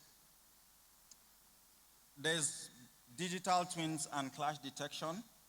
And as I said earlier, in Nigeria, clash detection mostly happens on site. You're on site and all of a sudden, the piping is running into a beam. Or the one that mostly happens with bungalows or a single upper floor building is that you've done a WC and you're about to mount the WC right where there's a column. So you can't duct it out. And lots of those things that we could earlier detect. There's also issues of AI, generative design and energy optimization. We're still doing buildings where we don't even know the energy they're going to consume. And someone is already ordering 200 LED bulbs. It's already, thankfully we've moved far away from the incandescent bulbs. So maybe now we need to work on the quantity. There's smart systems and IoT and adaptive facades, connecting our water supply, connecting our cooling systems to be aware of when we need the cooling to be on, to be aware of when we need the heat. We don't use heating, so when we want the water pump to send the water to the borehole and many things like that. So there's also global lessons we have to take from, where in Singapore happens to be one of the most densely populated islands in the world. And in 2011, there was 9 floods throughout the year caused by torrential rain. There was also, the Singapore Land Authority now decided it needed to create a 3D model for it to solve the problem. And it started mapping the country using drones and other LiDAR scanners to generate a 3D model of the city. And in 2012, GPS Lands approaches the Singapore Land Authority to say, listen, we can develop a virtual city, the same as what we have, which is now called digital twin. So you have a building or a city or whatever, and you have the exact replica digitally that you can manage. And that helps you predict the challenges the city will likely face as you go down the line. So also there's Kigali. Kigali in 2013 decided to upgrade its master plan, but this time it decided to include Rwandans in the making of the new city. And what it did was to put the whole urban plan on GIS and put it online, so citizens will have access to see what zones there were and how these zones were being planned, and also make their input. So the master plan essentially embraced GIS technologies and enabled transparent planning and zoning. What does this mean for Nigeria? So when we start to think about computing and technology in Nigeria, there's quite a lot of possibilities, 2 of which are being parametric and climate responsive design, and also using artificial intelligence to check for ventilation and shading. The model on the board was essentially generated by me, and it was just about putting a certain question to the computer to ask it what will an urban bus station look like if it was designed in mud earth tones for Nigerians, for northern Nigerians. And if you look closely, you see certain elements, especially in the color and also geometric patterns that have gone in there. But beyond that, you will see some flow of lines. That means that we can essentially evaluate that these models will solve challenges with regards to cooling and ventilation in public buildings. And there's also construction and innovation as a possibility for Nigeria. We can have prefabricated buildings. As you can see, I've also gone down to generate options that look very typical of our own environment if we were to still embrace our heritage. So in business and practice, there's possibility for VR and augmented reality presentations for clients, which means there's now cut down time from client understanding really what you are talking about and what he needs to do and what he wants to have. And at this juncture, I would also like to ask, how many of us have clients that you've spent an hour showing the floor plan and they really don't get what you're talking about? How many of us have that? Okay. How many of us have clients where you send a 3D render and they go like, this is what you've been saying? How many of us? Okay, so I work with ArchiCAD, but I'm going to ask, how many of us have sent a client a 3D model that he can interact with? I know I've done that. You send the 3D model on BMX, and he's able to open it on his phone or iPad, and he's walking through the whole building. How many of us are able to do that? So at that level, you get the client to start telling you, oh no, I really don't like this style you've used. And you're getting him deeply involved in the design component of it. There's also AI-assisted project management. With this, there are unlimited opportunities. You can talk about resource management. You can talk about smart instructions to people. You can talk about workforce optimization, execution, access control points. I remember early last year, I took a course in GIS and AEC integration, where part of the exercises required that you manage access to a certain site, allowing permissions to go through different entry points, which will really help you if you were doing mass projects that were maybe in the center of a city and required some level of traffic control. There's also remote monitoring of sites. So if you integrate technology very well, you might use drones, telematics, Internet of Things to not have to go to sites. And the same way you keep people on site active and you're monitoring them, which means your project will still remain on track wherever you are in the world, right? And those are some of the things we're looking to do.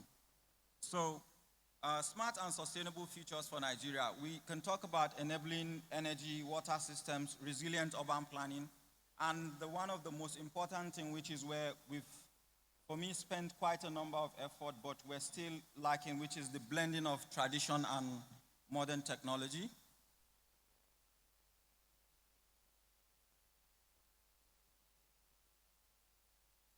Okay, so we're up to risk and barriers now. So there's, as with everything, there's risk, there's barriers. Number one is cost of adoption. How much does it cost to build the infrastructure? As a speaker once questioned somewhere, he said, you know, you've put up a beam server and MTN is screwing you up and you don't have money to port to another provider. What happens? There's also the issue of cost of software, cost of platform, cloud storage, different digital infrastructure. There's cost of training. There's cost of, you name it. There's also digital literacy gaps. About 20, 30 minutes ago, we were talking about how to get students to start to leverage technology. And one of the gaps we were talking about is that there's even a shortage of people to train people to use this technology. So it's not just that you want to train students, is that is there the skill set, is there the manpower to train them to do that? And one of which we have not really started focusing on in Nigeria is cybersecurity in smart buildings. You know, because the systems are online and remote, they can be targeted. So I would like to draw quick parallels for us with things that are happening elsewhere in the world. And we've talked about the Singapore example. We've talked about the Kigali example. There's also Konza, which is a city also coming up in Kenya, that they're trying to make a lot of smart infrastructure system and centralized data management and a whole host of other smart things. There's cultural identity and architectural expression, where people are trying to merge modular African innovation with identity.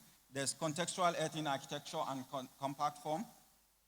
Policy and regulation, which is quite crucial as much as we like to underestimate it.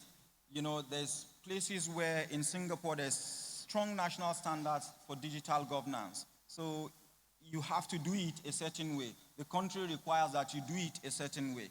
There's planning laws linked to sustainability targets in Kigali. There's National Smart City Directive and other PPP policies. So I'd like to say, for me, the resilient future will not be imported. It will be designed here in Nigeria, and we need to build it together. Okay? So what's the step for that? Let's think about Kaduna, for example. We have to self-learn. We have to teach ourselves these things. One of the fastest ways to learn now is you've got access to a lot of knowledge online. Don't waste your time. You can start on your own because it all starts one person at a time, right? So again, as Kaduna State and the chapter, we can start to talk about AEC technology, BIM clinics, CPD on tech, and in AEC. So you don't have to wait for anybody. You can do it in your office. Group yourself. Have a CPD clinic. Someone knows something. Can he teach it to us? What's happening in one of the chapter meetings? Can we spend 30 minutes of those chapter meetings for someone to just show us something they're doing in technology? So also technology and academic partnerships with universities and all other institutions. The fourth item is, what pilot projects can Kaduna pursue in line with this? Some of these things in reality start at a conceptual level. Sooner or later, the value shows up and someone picks it up and it becomes the next big thing. And subscription partnerships, part of the ways we can deal with the cost issue is, can we partner as 3 or 4 firms and approach the software companies and say, listen, we want to buy this license, but we cannot do this at this value. Can we do this? You never know what turns out until you ask, okay? So on the next slide is just mostly looking at the use case scenarios for the challenges we said we have. So when you think about limited technology use, can we have a digitized pilot on project delivery? Maybe one public building, have a cloud folder, have sample project management tools, and drone site surveys. So what are the quick actions we can do? Can we start a project folder? You can do that this month. Can you start a project folder on your cloud? Whatever it is, can you start to integrate your company or firm's processes online? With BIM awareness and adoption, can you use light BIM workflow for small-scale projects or medium-scale projects? Can you run BIM workshops in your office? You can do that, it's in the 1 month. It's 2 days, maybe you do a BIM workshop for your office. And so many other things. But the key here is action, one action at a time, one action at a time. I also like to draw parallels, as we saw with Singapore, Konza, and Kigali. What are the possibilities for Kaduna?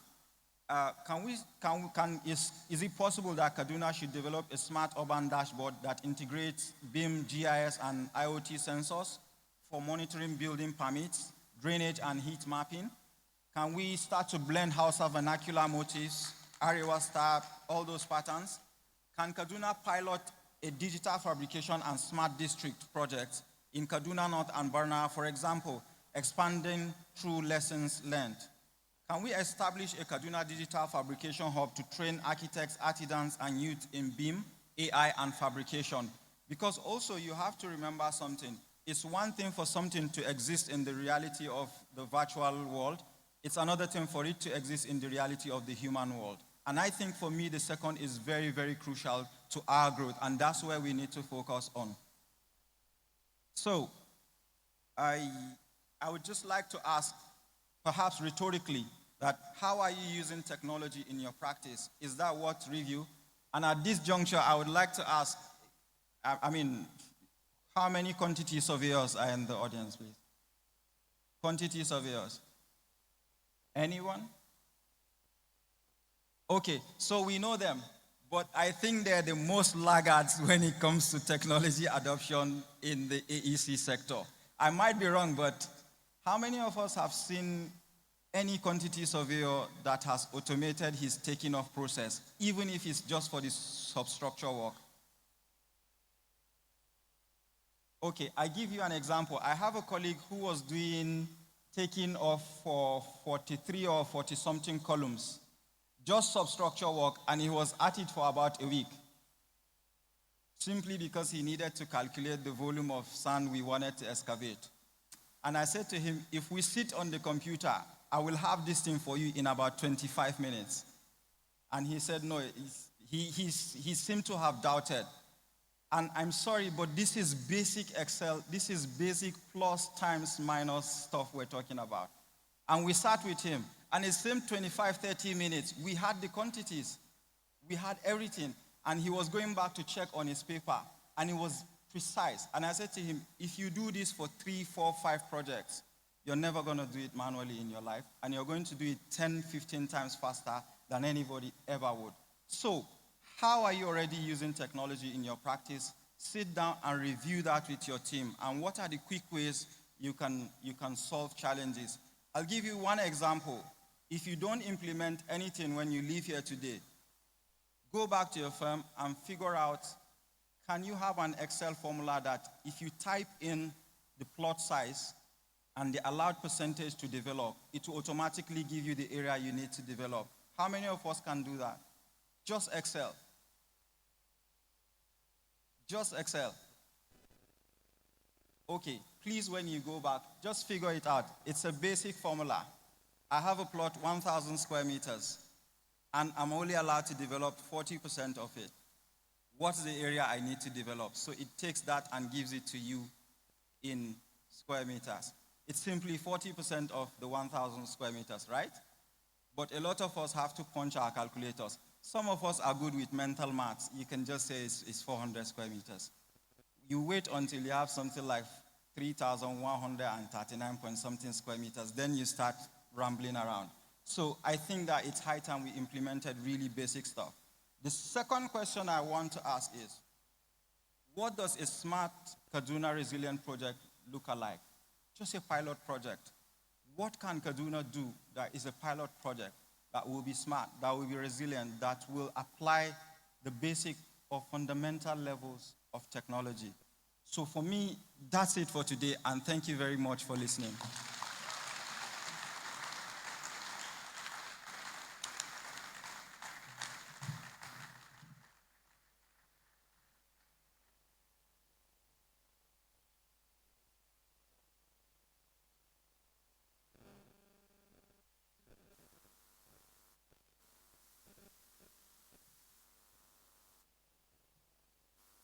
Thank you very much. Another round of applause for Ahmed Al-Mustafa.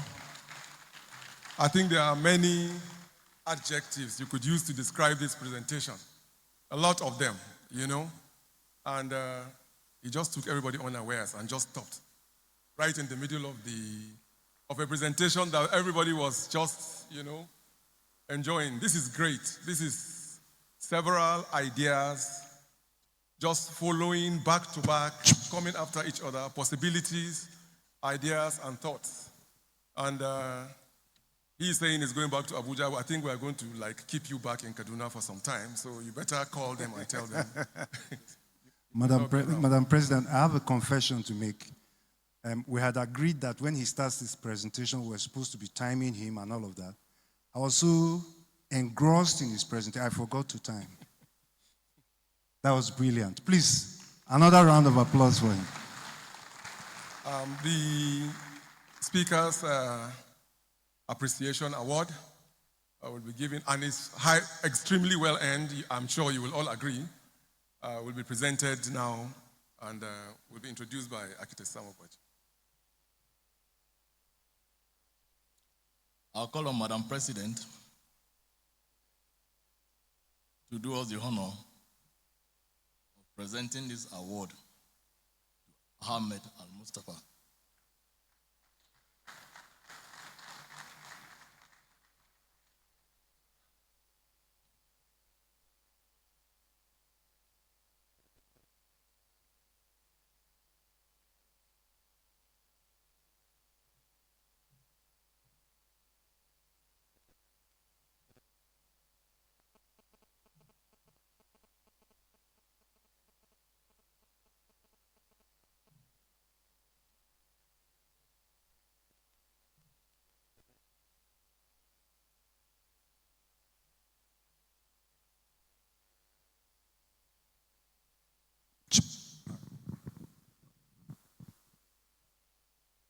What a presentation.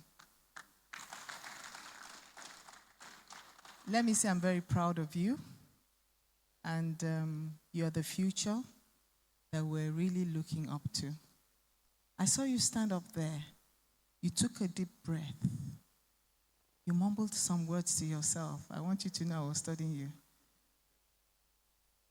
Took courage. Took off like a plane. Cruised. Landed in style. Let's clap for him.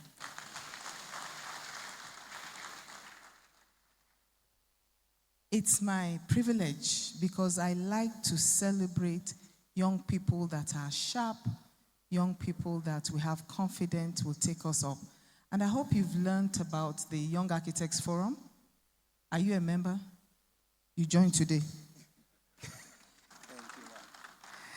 So this Speaker Appreciation Award is presented to Ahmed Al-Mustafa in appreciation of your valuable, thought-provoking insights that have advanced understanding and opened new perspectives. Your contributions have enriched the conference and inspired the architecture community. Congratulations.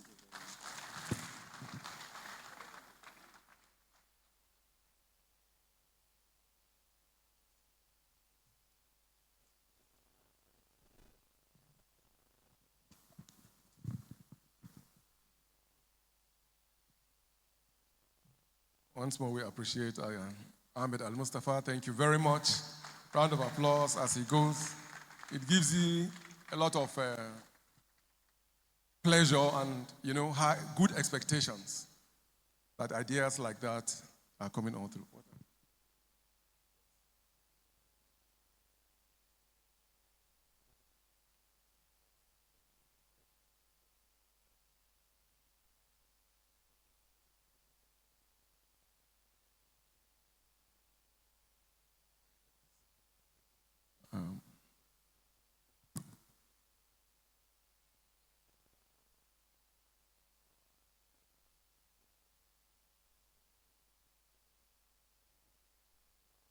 It has indeed been a very engrossing, and I dare say a very fitting end to today's session.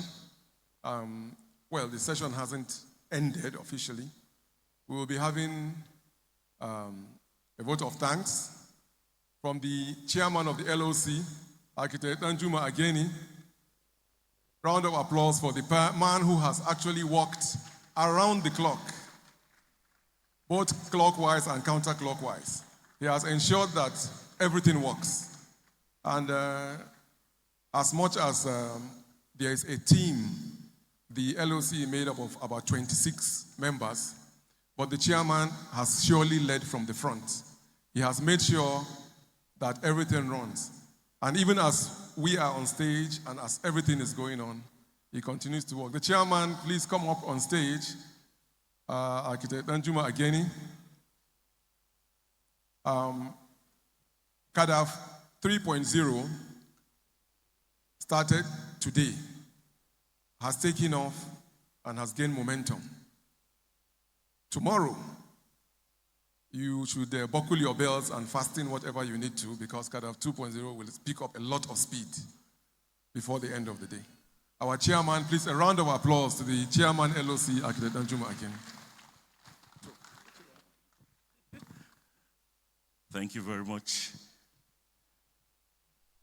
Let me still stand and adopt all existing protocols. I want to use this medium and this time to thank all our invited guests for staying with us. We apologize, we have exceeded our time from our program, but I believe it was worth the waiting. Tomorrow promises to be interesting. One of our major topics for the Kadaf 3.0 is the slum upgrade in Kaduna State. Participatory approaches to affordable housing in Kaduna State. That will be one of our major papers for tomorrow. One of the first. We employ us all to find time. We promise that 10 o'clock sharp a.m. we'll be starting the program, and we'll be starting with that. The facilitator just came back from France and presented at the International Federation of Landscape Architects. We'll be having him do justice for us tomorrow. I want to thank you, former minister. Thank you, Madam President, incoming President. I want to thank our female celebrity architect, Architect Wukunle. I want to thank Architect Adiza and all fellows present, all members, our friends all the way from Lagos, Plateau, Niger. We thank you all. We promise that tomorrow will be more interesting. We'll have more interesting sessions. Thank you very much, and God bless us all.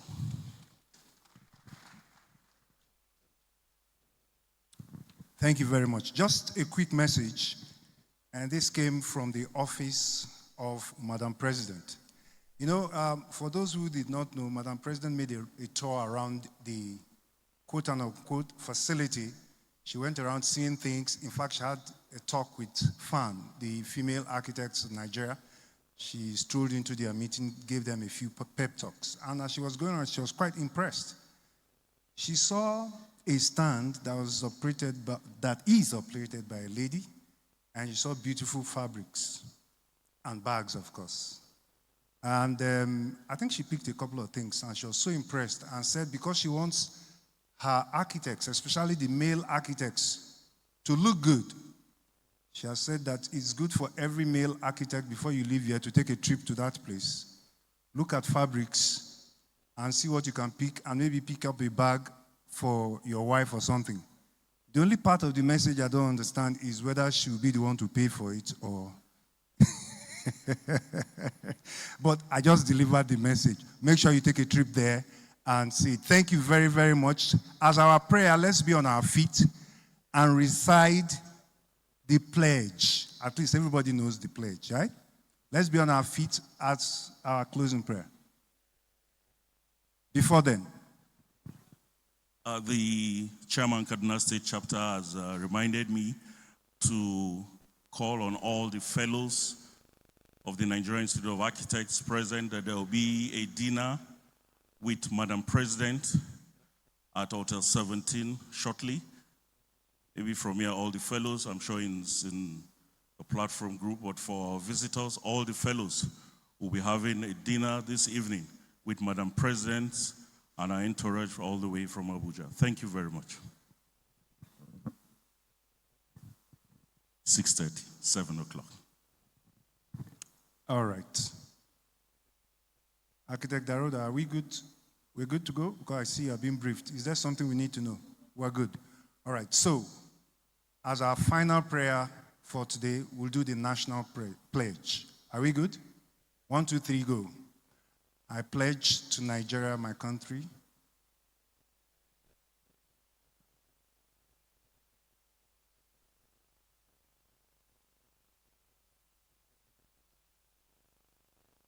All right, so you just made a pledge to Nigeria. Please make sure that you defend Nigeria in every way you find yourself. Thank you so much.